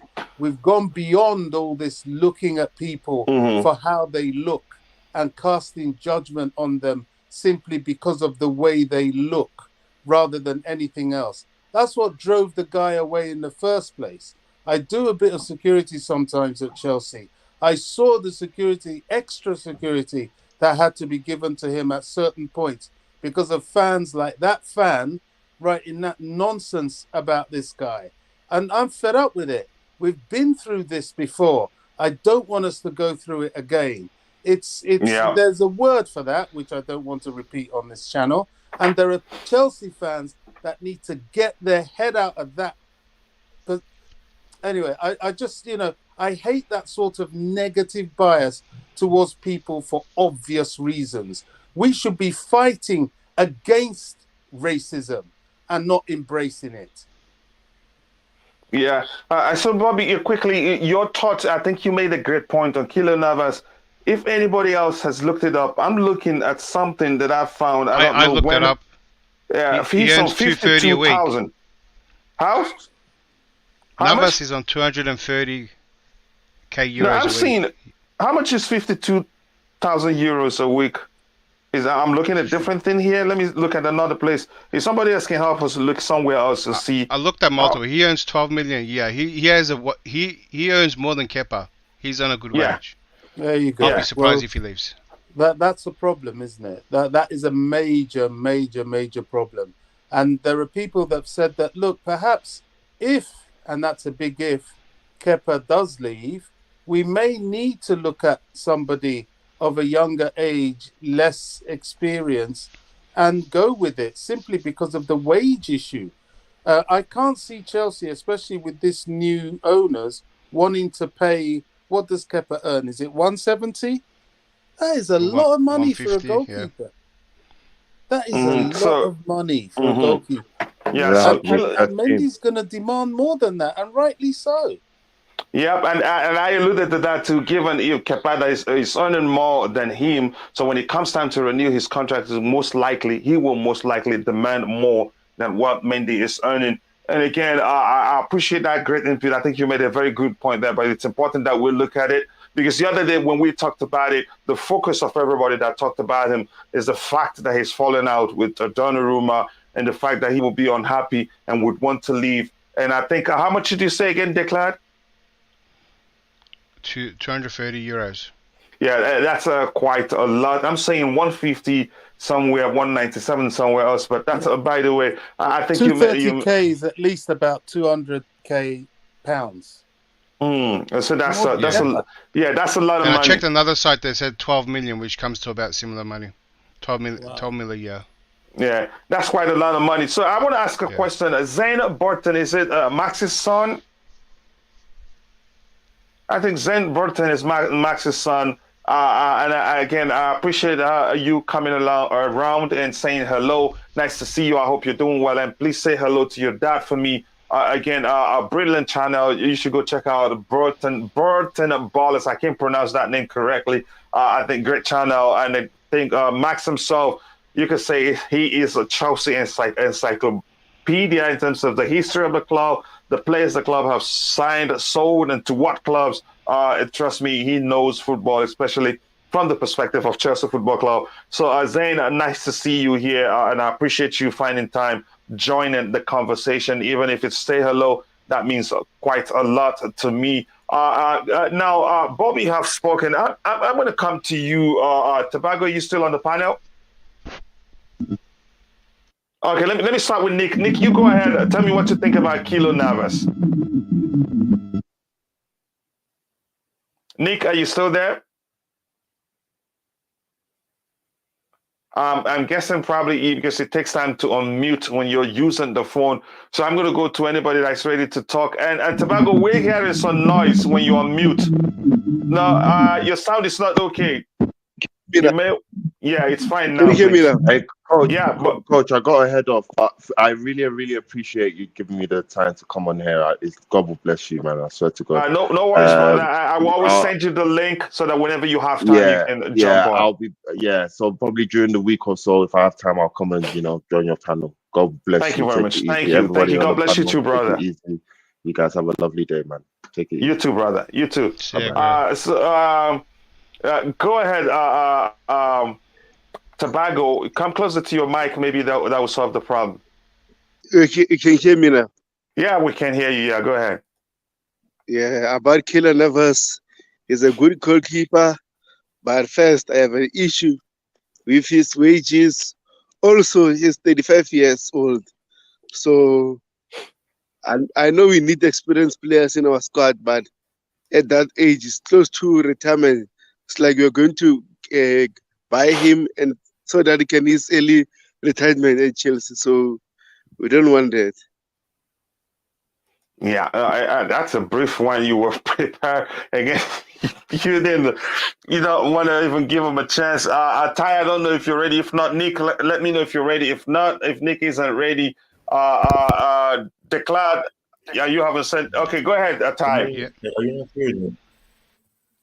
Yeah, we can hear you, but get closer to your mic, please. Ty, are you there? Yeah, go ahead now. Yeah, go ahead. We can hear you. I was saying that I mean, Navas has had an unfortunate career. You're using a photo of him when he was at Real Madrid, and I mean, if you look at it, if I'm not mistaken, I think they brought in Kurtzwa. I think that's probably where it went south for him, and then he's at PSG, and they bring in Donnarumma. So I mean, and it's south for him again. Yeah, I mean, it's unfortunate with him, but I mean, like, the question is he willing to be a second choice? I mean, he was, at least, if I'm not mistaken, Tuchel's preferred choice. Obviously, that was after what's that guy's name? Buffon left, and then Areola was the one that went on loan, and that's when he went to Fulham and things like that. So I mean, he's a good backup if you're looking for a backup, but I'm not sure if he's willing to come in and once again be a backup. Yeah, too expensive too. Like we've established his salary. But Declare, go ahead and speak. What you have to say? Pretty simply, I mean, that's why I was looking at the wages as well. He's someone that is really good and always wanted to play first team football. It's just unfortunate that they keep bringing him other younger keepers when he's actually doing well. So I think he's had some bad luck. I think if he's on good wages, he can just stick around and collect. But if he's on the move, I think he's going to look for a team where he's actually going to, he's the starter, and actually, a team that's going to appreciate him and not replace him with these really young, good keepers like Quarta and now Donnarumma. I think Navas is a top class keeper and shouldn't be backup. And if he was to come, he would probably actually challenge Mendy. But you're talking about a big money there's player. A chance, but again, the money is an issue. But if he comes, I think there's a chance actually Tuchel would prefer him over Mendy. You never know. But go ahead. Yeah, the only time you would go for Navas is if you lost your first team keeper. If Mendy was leaving, for example, that's when we should be talking about it. But to get Navas and have him clash heads with Mendy, not only is it's going to cost us, it might create problems on who to start, and then and one of them is going to sit on the bench for a long time and almost be a waste. It goes back to all the other points I said. It's a waste of money and just for a really good backup, to be honest, just to have one of them that sits on the bench for a long time. And there's never going to be a rotating force. One of them is going to solidify the first position, and then if something happens, then you got a really good backup, and that's going to come at a massive cost, especially his wages. And it doesn't look like this is something we're going to do right now. No club will do it, and especially, like I said, especially this transfer window when we're after so many other players. Yeah, and we have just 200 million to sign 1,000 players. I've got an angle with this Neves guy. Yeah, go ahead. It seems a bit unrealistic, but because of his age, it's quite likely that he would take a move for lower wages and perhaps for less appearances. But to drop from 200k a week to anything less than 100 is not going to happen. He might take like a half a pay cut, which would be quite extraordinary for somebody who could very easily be a number one for another 5 years. But I don't know. You know, in an ideal world, he'll want to move because he is getting on. But I don't see this one happening, I'm afraid, lads. I just can't see it. There are too many ifs and buts. Yeah, again, I want to say thank you to Zane Burton, Max Burton's son. Thank you for so much love. And he's getting so much love from everybody in the chat. Again, I appreciate you finding time to join here, and I respected that so much. I think he's one of the people that helped my channel grow, and I can't thank him enough. But just tell him I said hi, and again, I appreciate you coming back. Then you bring your brother again. I think he came alone. I haven't seen his brother. His brother is an Arsenal supporter, or is Zayn the Arsenal supporter? I don't know which one is an Arsenal supporter. Navas is a better than who, and you think he would come to us? You let us know. Again, I will try to catch up here. It says stream is so boring. Actually, that's not me. I know it's not you. Somebody else changed their name just to come up here. Don't worry about it. They're adding value to the stream. I blocked him and he came back again, changing his name. I think somebody sent him to come do this. I don't know. He may well be doing this on his own, by his own. That is his own decision to come do this, but I could care less. It doesn't move me. Again, he's adding value by even watching the stream. Maybe he was the person that's reported the stream as misleading. I don't know. Again, I could care less. It says, Glenn says, I'd just try and get as much for Kepa as possible and look for a second grade keeper with room to grow. Navas is too big and old. We have yet to see which CBs were signed and how they work with Mendy. Again, the relationship between the back line and the defenders is important. It's important. If they don't work well together in terms of communication, then we have a serious problem. But still, Mendy has a good. I think he has a good relationship with the back line. You could phrase it that way. And then again, there's. Maybe you could argue, maybe now that we've lost a few players, it remains to be seen the type of relationship that would develop between the new signings and Mendy. But we'll see what happens. Again, a good comment there. He might take much than Lukaku wage. And again, Bobby did talk about it from another angle. That's a chance he takes a wage cut given his age. Given that he's nearing the end of his career. And again, goalkeepers these days, the older, the better, the more experience, the better. So you never know. We'll see what happens. Yeah, exactly. We see that. So that person probably, if we're able to, again, I don't know. I've spoken to StreamYard. They're asking me, they're going to look into it to be able to see the IP address of anybody that comes onto the chat and maybe sabotage someone's stream like it's happened before. I'm not going to call names because there's no, you cannot be certain who did that. So I'm not going to call names. I'm bigger than that. So maybe StreamYard will come up with something. They say if they want me, I can help them code something that will help pick out somebody's IP. At least we can narrow down where the person is from. But that's, by the way, I could care less. What's going on today? So much hate. Yeah, that's the truth, but I don't care. The back line we had, yes, again, Tobago again. Let's see. Big up Zane. Great seeing you on here, bro.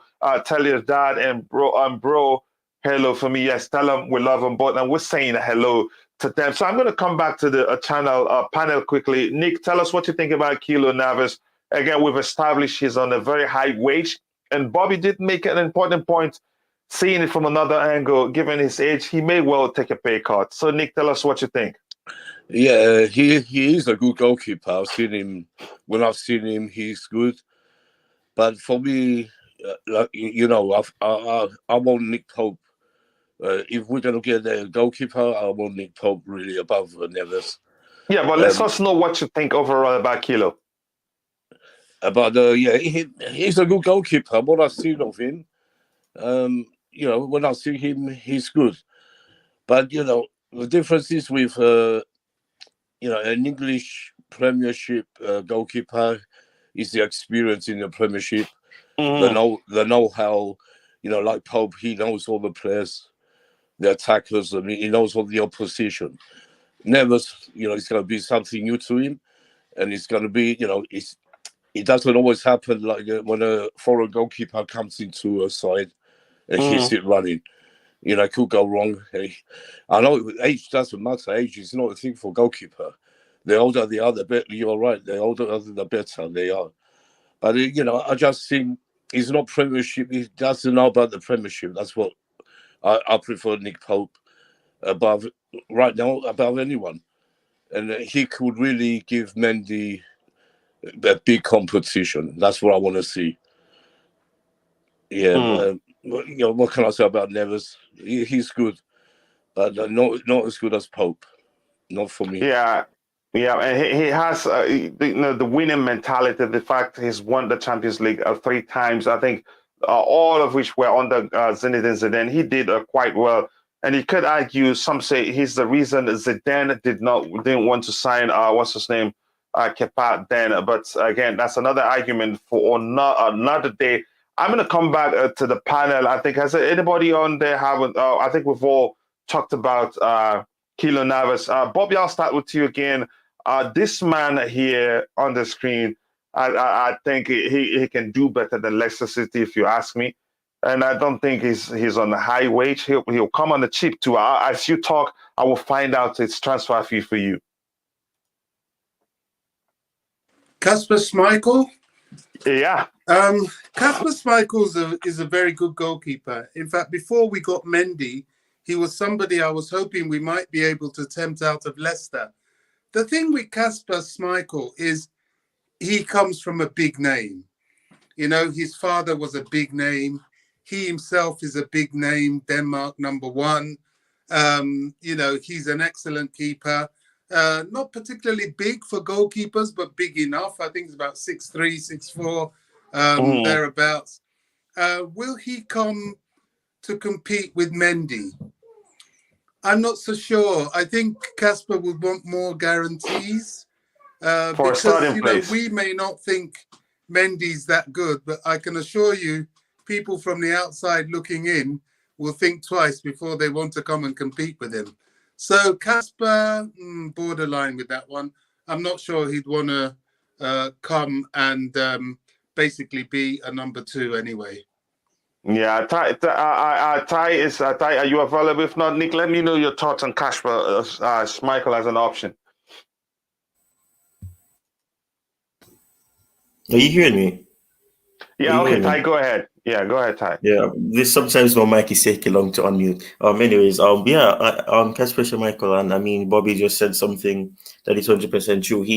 The name that he comes from, I mean, the legacy that he has to follow after. I mean, he's not as popular as his father was, but I mean, he's done good for Leicester. He's made a lot of top-notch saves from Denmark in the past, and I mean, he's been key to a lot of the things that they've been doing, you know, Europe-wise and you know, World Cup-wise. So he's a good goalkeeper. I mean, his name has flown around around our times, and as a result, you know, his name has been mentioned quite a lot.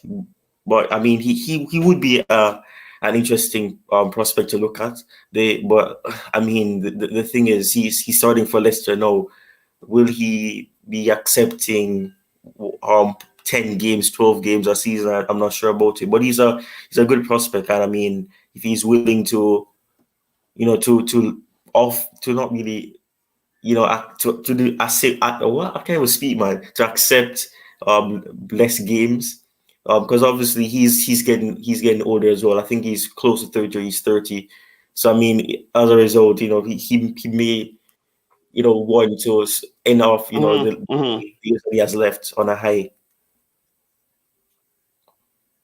Yeah, is that it for you, Ty? Let me move to Nick. Nick, are you ready to speak, Nick? Yeah, I'm here. Yeah. Go ahead. Let us know what you think. Kasper Schmeichel, yeah, great goalkeeper. I'm really surprised he stayed at Leicester so long.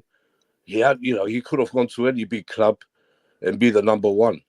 But, I'm surprised he kept with Leicester. He really loves Leicester. He's a Leicester man, I'm afraid. And I think that's where he's going to finish his career at Leicester. He's refused to renew. Is he? Oh, I didn't know that. Yeah, he's refused to renew. His contract expires next. He has just 1 year left on his contract. But I'm sure they're going to give him a new contract. I'll be very shocked if they don't. But to come to Chelsea, he ain't going to want to be number two. And we're not looking for number twos. We're looking, backups. We're looking for someone like Mendy, similar to our two first-team goalkeepers. That's what we want if we're going to challenge the big boys. Like you said before as well, that's what I think we should do. And Boehly said it himself. He's a winner. He wants to win, and he wants to challenge next season. So if he wants to challenge next season, we have to get someone like Schmeichel, Pope, someone big. No youngster coming in to feel to be there on the bench and number two. That doesn't make sense. We're not doing that, I don't think, this time around. Chelsea are looking for first-team players to come off the bench like City players do. Look at City. What a squad. Whoever comes off that bench will do the same job as the next player. That's what we have to try and do. The only way to do it is to start from the goalkeeper, defense, midfield, and work upwards. We need to make a spine, a big spine, like we always had in the past. That's why I want a goalkeeper good as Mendy to challenge him. It could, if someone does come in like Pope and challenges Mendy could become something out of this world. Because he's going to have a challenge, he's going to want to prove himself more. That's what I want to see. I'm not saying get rid of Mendy. No, I love Mendy, but I want him to be challenged by a top goalkeeper. Schmeichel is a great goalkeeper. But like I said, I'm sure they're going to renew his contract. I'll be surprised if they don't. Yeah. Yeah, he's right now. He's on 130 pounds, 130,000 pounds a week. Declan, I know you probably see things from a business perspective. Let us know what you think about him as an option. I mean, he's laughing already. Well, the way Nick said it, that's probably a good way to, it's good that he said it because then I know it's not going to happen. So, Kasper's. He's looking for the next big move, and the next big move isn't to take steps backwards and become isn't risking of being a second choice. Yeah, Schmeichel is in a great position for a top club that needs a new keeper or wants to replace their one, and that's what Schmeichel is opening himself for. He could be opening that window. If De Gea, if Man United, because De Gea has been on and off, and he's sometimes the best player and sometimes he isn't. He's probably the worst player. And if they've had enough of that, or if they have doubts of what De Gea do, then straight away follow that road that his dad did, and go to Man United. You can see that. I think he's showing that he's available for a big club, but for their first team, for the starting position. I mean, to bring Schmeichel would mean intent that we are replacing Mendy. That's what it mean. I mean, it's crazy. Like he's for his age, he's actually doing really well, and with the EPL experience. So Same point, same thing. It's crazy to get someone at this level, and plus wages wise, he's on a decent wage at Leicester. You would have to bump whoever's getting him is going to bump his deal. Yep, that's the truth. As he's moving, he's getting a higher wage than he's getting right now. That's the truth. So, yeah. Same I think thing. Just kind of repeat myself. that settles it. Tobago, your thoughts on Kasper Schmeichel? Yeah, I'll agree with everyone. First of all, Kasper Schmeichel is 35 years old. So if you move 35. Are you serious? You can check. Yeah, go ahead. Go ahead. Keep talking. So my issue is the salary, 130 per week. So if you get him, how much will he demand? Also, am I right? Yeah. Go ahead. I didn't know that. I did my research. Yeah, so it will be meaningless to get Kasper Schmeichel on those wages.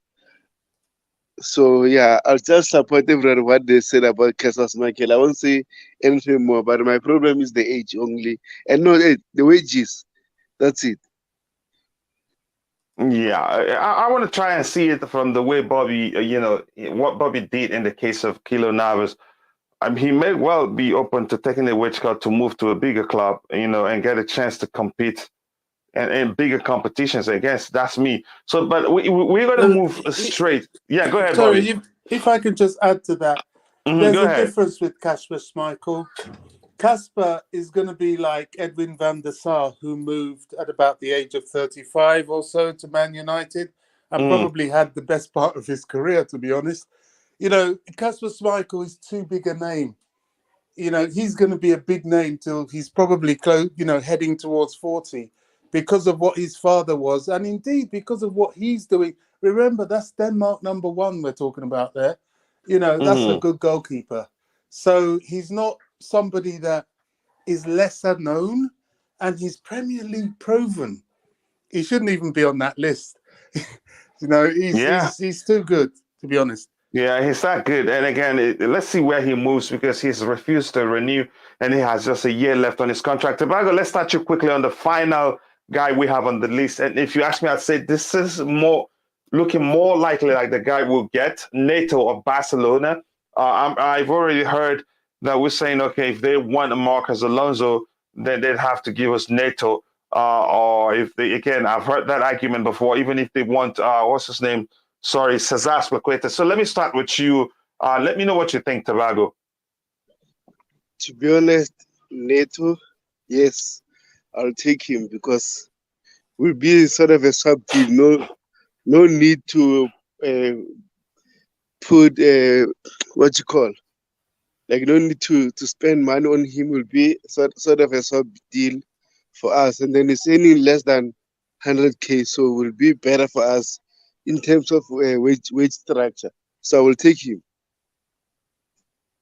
I would take him too. I'm going to find out how much he's on right now. Bobby, what do you think about this Norberto Neto as an option? Yeah, it sounds good. The wage aspect sounds good. If he's on a free, even better. The only reservation I have is I always have a little bit of suspicion about Barcelona goalkeepers. They did have one good goalkeeper. What's his name?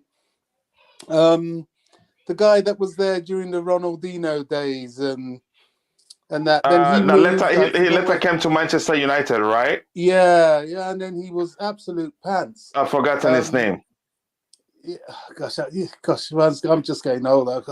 But yeah, I'm a Romero, wasn't it? No, not Romero. No, not Romero. He was the first. He was It will come to me. That's my only concern with them. I don't think their goalkeepers are that good. Even the current one that people wax lyrical about, I'm not too sure. I think he's got some issues. But yeah, why not? This is somebody that will be a backup and can be a backup and is what we need as a stopgap or an interim should we have problems with Mendy. Yeah, I think, I'm just going to repeat myself. I think it's the most likely, the most viable option here, which will be, I think Tobago has said here he's on 65K per week. I think you were talking about Valdez. Ty corrected us, did put that in the private chat. Valdez, yeah. So for Neto, I think, how old is Neto again? Let me find out. Maybe that will fall under the category that the Glad wants. As I can hear something. Oh my goodness. 32. Again, but it's not bad too. He's a goalkeeper. The older, the better. And for goalkeeping department at 32, you could say he's still young. But I think Neto is the most viable option here. The Glad, let me know your thoughts. I barely even know much about him. Do you have his age there as well? 32. Yeah. I mean, they go against trying to develop one. He's just there for there. He's just there to do a role if need be. And he knows why he's there. Obviously, probably not good enough for the first team, but I would. I mean, I feel like I'd look somewhere else. I'd look for even a championship goalkeeper that he's trying to prove himself that he can do it on APL level, and maybe a younger one. I mean, there's got to be some purpose on it. If it's just pure, we need this guy to do a role when we call him, then obviously you get an older, experienced one. You try to get him in the lowest wages possible, and that's it. That's that. You know what I mean? They know what they're there for, and that's what Neto is. So. Yeah, go ahead. I think it's going to be the easy part. Yeah, look. End of the day, I'm more hoping just Kepa gets out. I think after that it's easy. I think there's so many options to get his backup goalkeeper. I think that's not going to be an issue as long as Kepa gets out and we get free up those wages. Yeah. Before I go to Ty, I'm going to ask everybody in the chat, please, if you haven't, please do like the video. The more you like it, the more people we can reach. Today, probably because we're talking about the goalkeeping department, it doesn't catch much people's interest. We have just 80 likes. We can shoot. We have a few minutes around it, but I do believe we can reach 100 likes by the end of the show. And whoever you are, if you want to keep coming here, typing whatever you feel like nonsense in the chat, you add value to the chat. I wouldn't just highlight your comments. Then come keep watching. You add to the views. So I don't know who you are, but keep coming. That's up to you. Keep coming. At least you're listening. That's what it means to me. I'm going to come to you, Ty. Your thoughts on Neto? For me, I've seen him at Barcelona, and I think he's a good shot stopper. I think all of the options are good shot stoppers. The downside to him is that he will be quite similar to Mendy.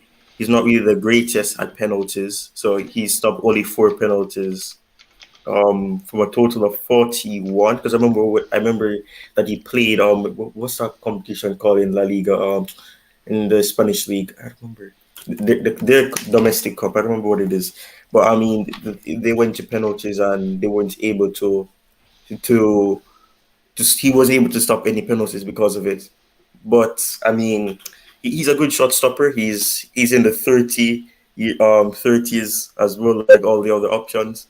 But I mean, like that would mean that he would have had some level of experience. He'd have seen the ups and downs of clubs. So I think, in a sense, he could be a good prospect to look at, and he's probably the most realistic because he's not really happy with the game time. He's the backup, really, or the second choice. But I mean, he's by the looks of it doesn't seem like he has an issue with it. It's just that he hasn't gotten the game time that he probably would have wanted. But I mean, he would be a good prospect to look at. Yeah, it will be indeed. Nick, your thoughts on Neto? Yeah, another goalkeeper. Not a top class goalkeeper. Look, if we're going to get someone like Neto, I know he's cheaper, but we might as well keep Kepa. You know, Kepa's going to be hard to get rid of anyway. I want to see Kepa stay, really. I want to see him stay and prove the point. You know, eventually he will play. Tuchel will have to play him in cup games and when in the African Nations Cup when Mendy goes away. And if you remember last season when he went away, Kepa was great. He kept the clean sheets. You know, just because of one long shot goal, he considered a long shot goal. One, not more than one. Everyone went on his case. That's what I don't like. But you know, it's up to Tuchel. Does he want to give him time? Is Kepa going to stay? Let's see. We don't know to the summer and what they decide. But for me, I don't want Neto. Keep Kepa instead. For me, yeah. Keeping Kepa isn't easy. Selling Kepa isn't easy also because if he wants to leave, if he decides to leave, he can leave actually. Then if he doesn't want to leave, if you want to sell him, it's not going to be easy. So it's a difficult situation. So let me start with you, Bobby, on a final note, what we've talked about today and your thoughts about the suggestion by Tobago for the club to consider bringing back Baxter.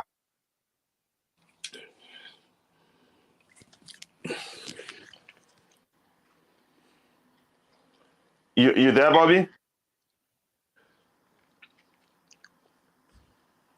Okay, let me start with you. Sorry, I tuned up for a second. Sorry, what's my question? Your question is Tobago suggesting that the club should consider Baxter. He's on loan in the Championship, right? I think that's where he is on loan. Your thoughts about we had this conversation about Nathan Baxter and the level of inexperience. I mean, I don't know. I think this is where pre-season comes in. And Tuchel hopefully will have a chance to really take a good look at Baxter. As I've said, you know, especially a position like goalkeepers, you don't need to have somebody that is known to step in. However, you do need somebody that has some sort of exposure or experience. I mean, for example, Mendy himself wasn't a known goalkeeper, but he did have good experience. He had been in a very, I think they won the French league, didn't they, Rennes? Or they were close. And they had, he had a good run in the Champions League. So by the time he came to Chelsea, he was a little bit, tried and certainly trusted. So, I don't know. Maybe another thing we could do is perhaps, I know this is a very, very long shot, go back to Rennes and talk to them about the keeper they used to replace Mendy and see if he fancies being his understudy again at Chelsea. Do they look like a shop to you? Well, there are people that tend to. I mean, Frank Lampard seems to think Chelsea's a shop for him. So why not? Bobby, I don't see them listening to you, honestly. But that's not going to be nice, really. That's not going to be nice. It's just like Real Madrid every time coming to Chelsea to pick one of our best players. At the time, we'll say, I mean, come on, Bobby, beat. We're not here to be nice. You gave an example. Real Madrid, they don't care. They just come for who they want. And I'm just saying, it's not beyond the realms of possibility. I mean, the guy probably wouldn't want to be second fiddle to Mendy again. Do you realize that I think the same guy you're talking about is Senegalese second choice goalkeeper and starts sometimes over Mendy? I think it's the same guy. So I don't think he would want to come here and do the same thing and be seen okay by default. You're the second choice.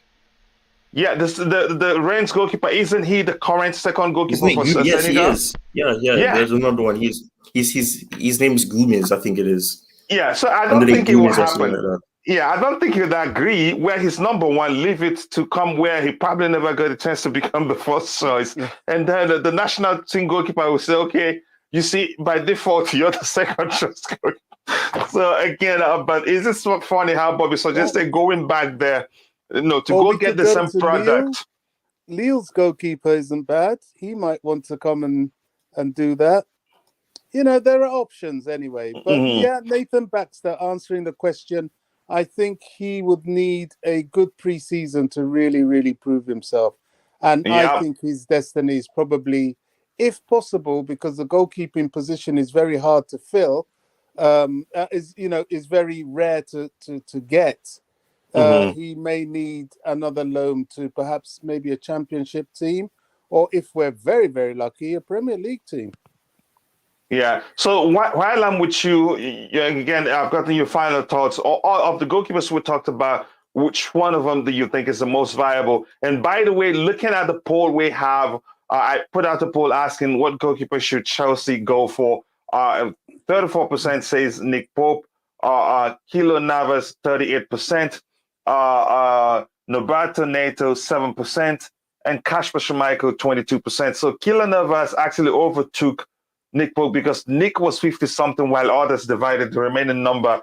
And that's, as you say, which of them do you think will be the most viable?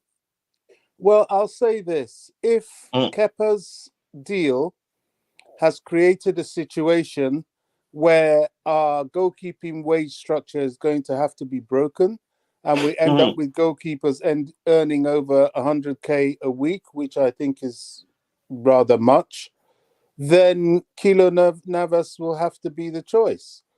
But if we can arrest our goalkeeping wage structure and keep it no more than about 100, then we've got to look at. Ty Talks gave a very interesting insight into the Barcelona goalkeeper. I mean, if he's no good at penalties and he's only a shot stopper, we need someone who can also collect the ball from the air in corners and things like that. I don't see him as a choice. So failing breaking our goalkeeping wage structure, none of those are very good options. Yeah. Again, I do agree with you, and thank you very much for that great input. Coming to you, Nick, your final thoughts on everything we've talked about, and what goalkeeper do you think will be the most viable? I know you like Nick Pope. Yeah. Your name is Nick. His name is Nick. No, again, he's not the name. He's not the name. He's a good goalkeeper. No, I understand. He's a goalkeeper, and I understand, and I do agree with you. Your point that there's a chance when he comes to Chelsea, we'll find out that he's good with his feet too. But go ahead. Yeah, because look, he can catch the ball. He's tall enough. He can make great saves. We've seen him do that.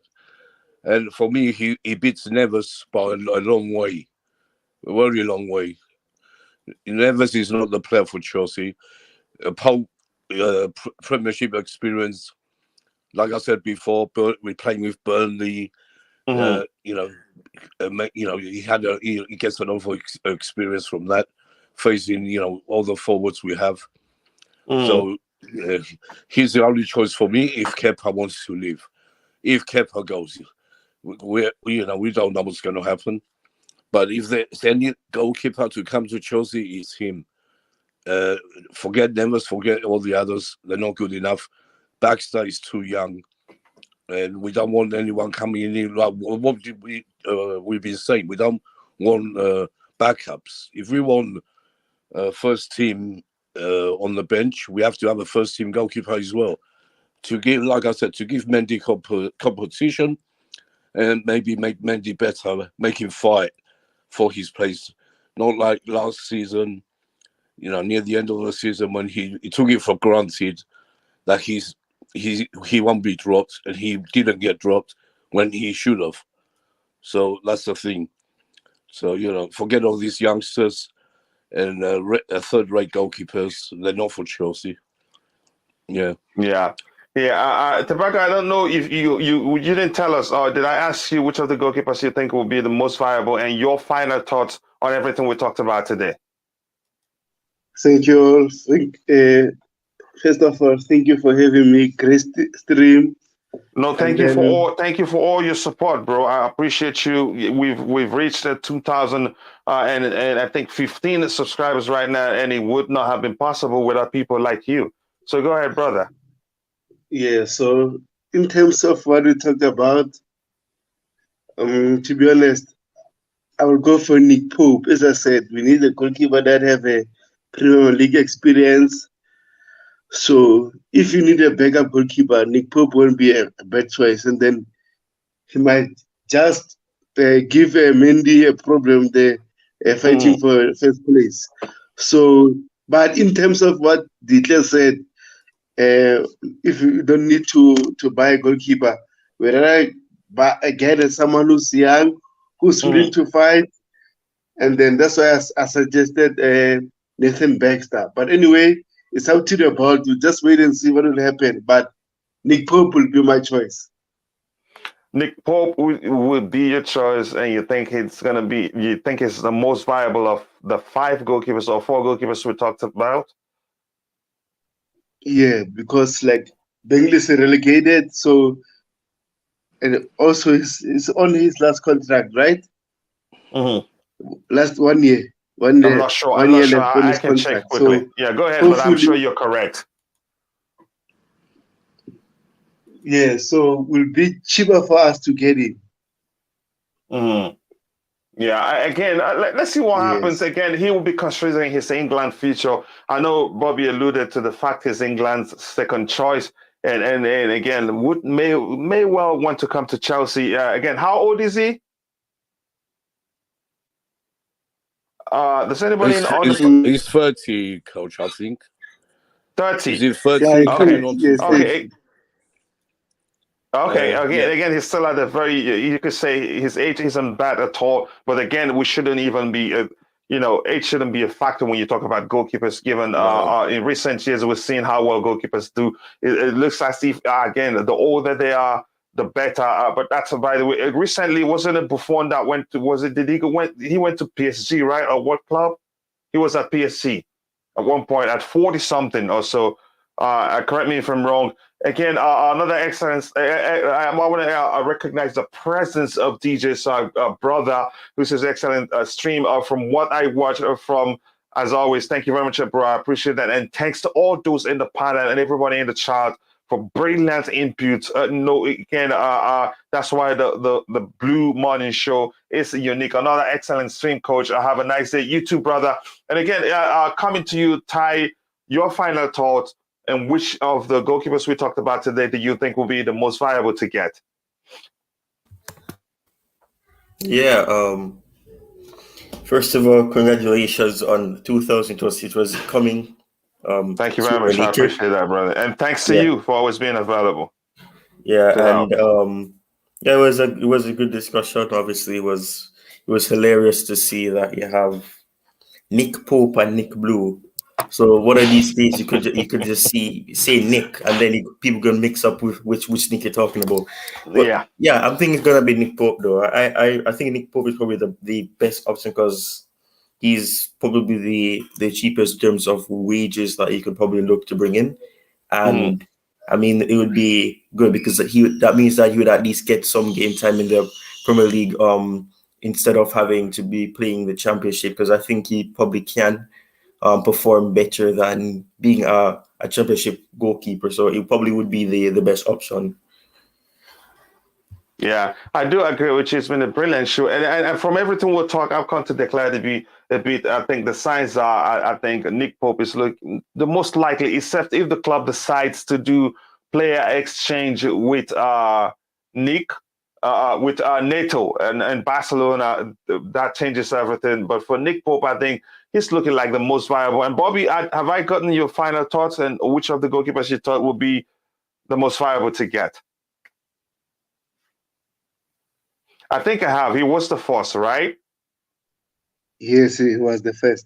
Yeah. Okay. Yeah. Declare. I think you're the one to round off the show for us. Let us what you think about all the goalkeepers we've talked about today and everything else you want to talk about that we've touched, and your final thoughts and the goalkeeper you think will be the most viable for the club to get.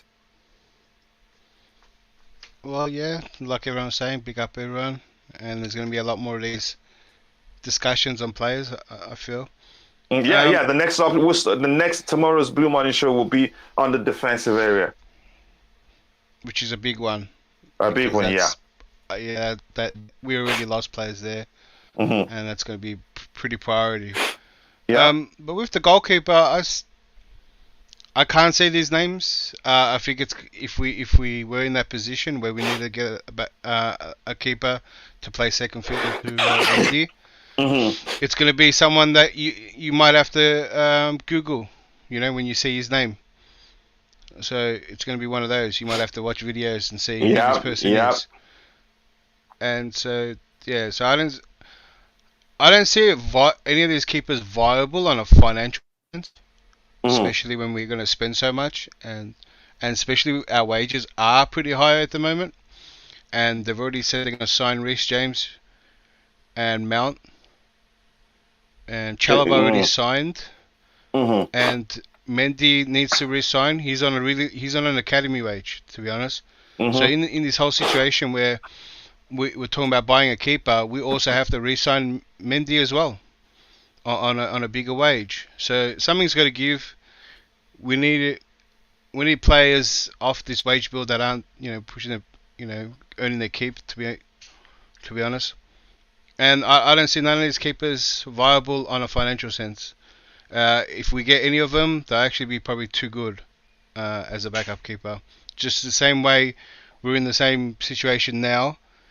The reason we want Kepa to leave, you're bringing the same situation again. You're going to bring one of these keepers that are too good for a second position, that on a high wage, and you're going to have this problem where they're going to want to leave, or we need them to leave, and you're just repeating the cycle. So this is not solving any of the issues.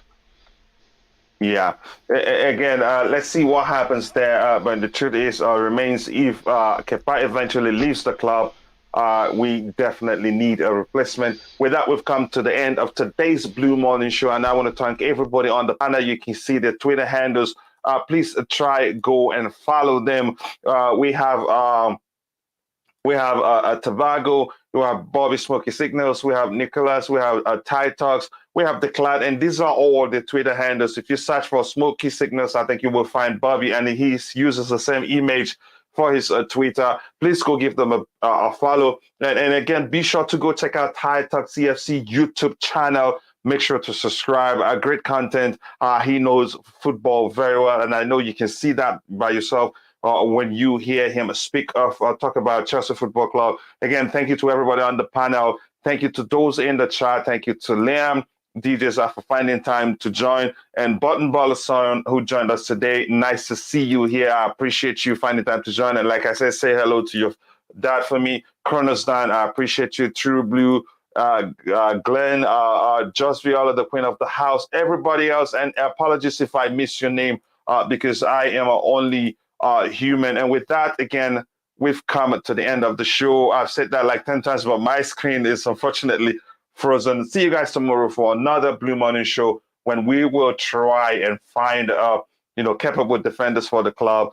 This is us simulating the rebuild process. Thank you. God bless us all, and bye.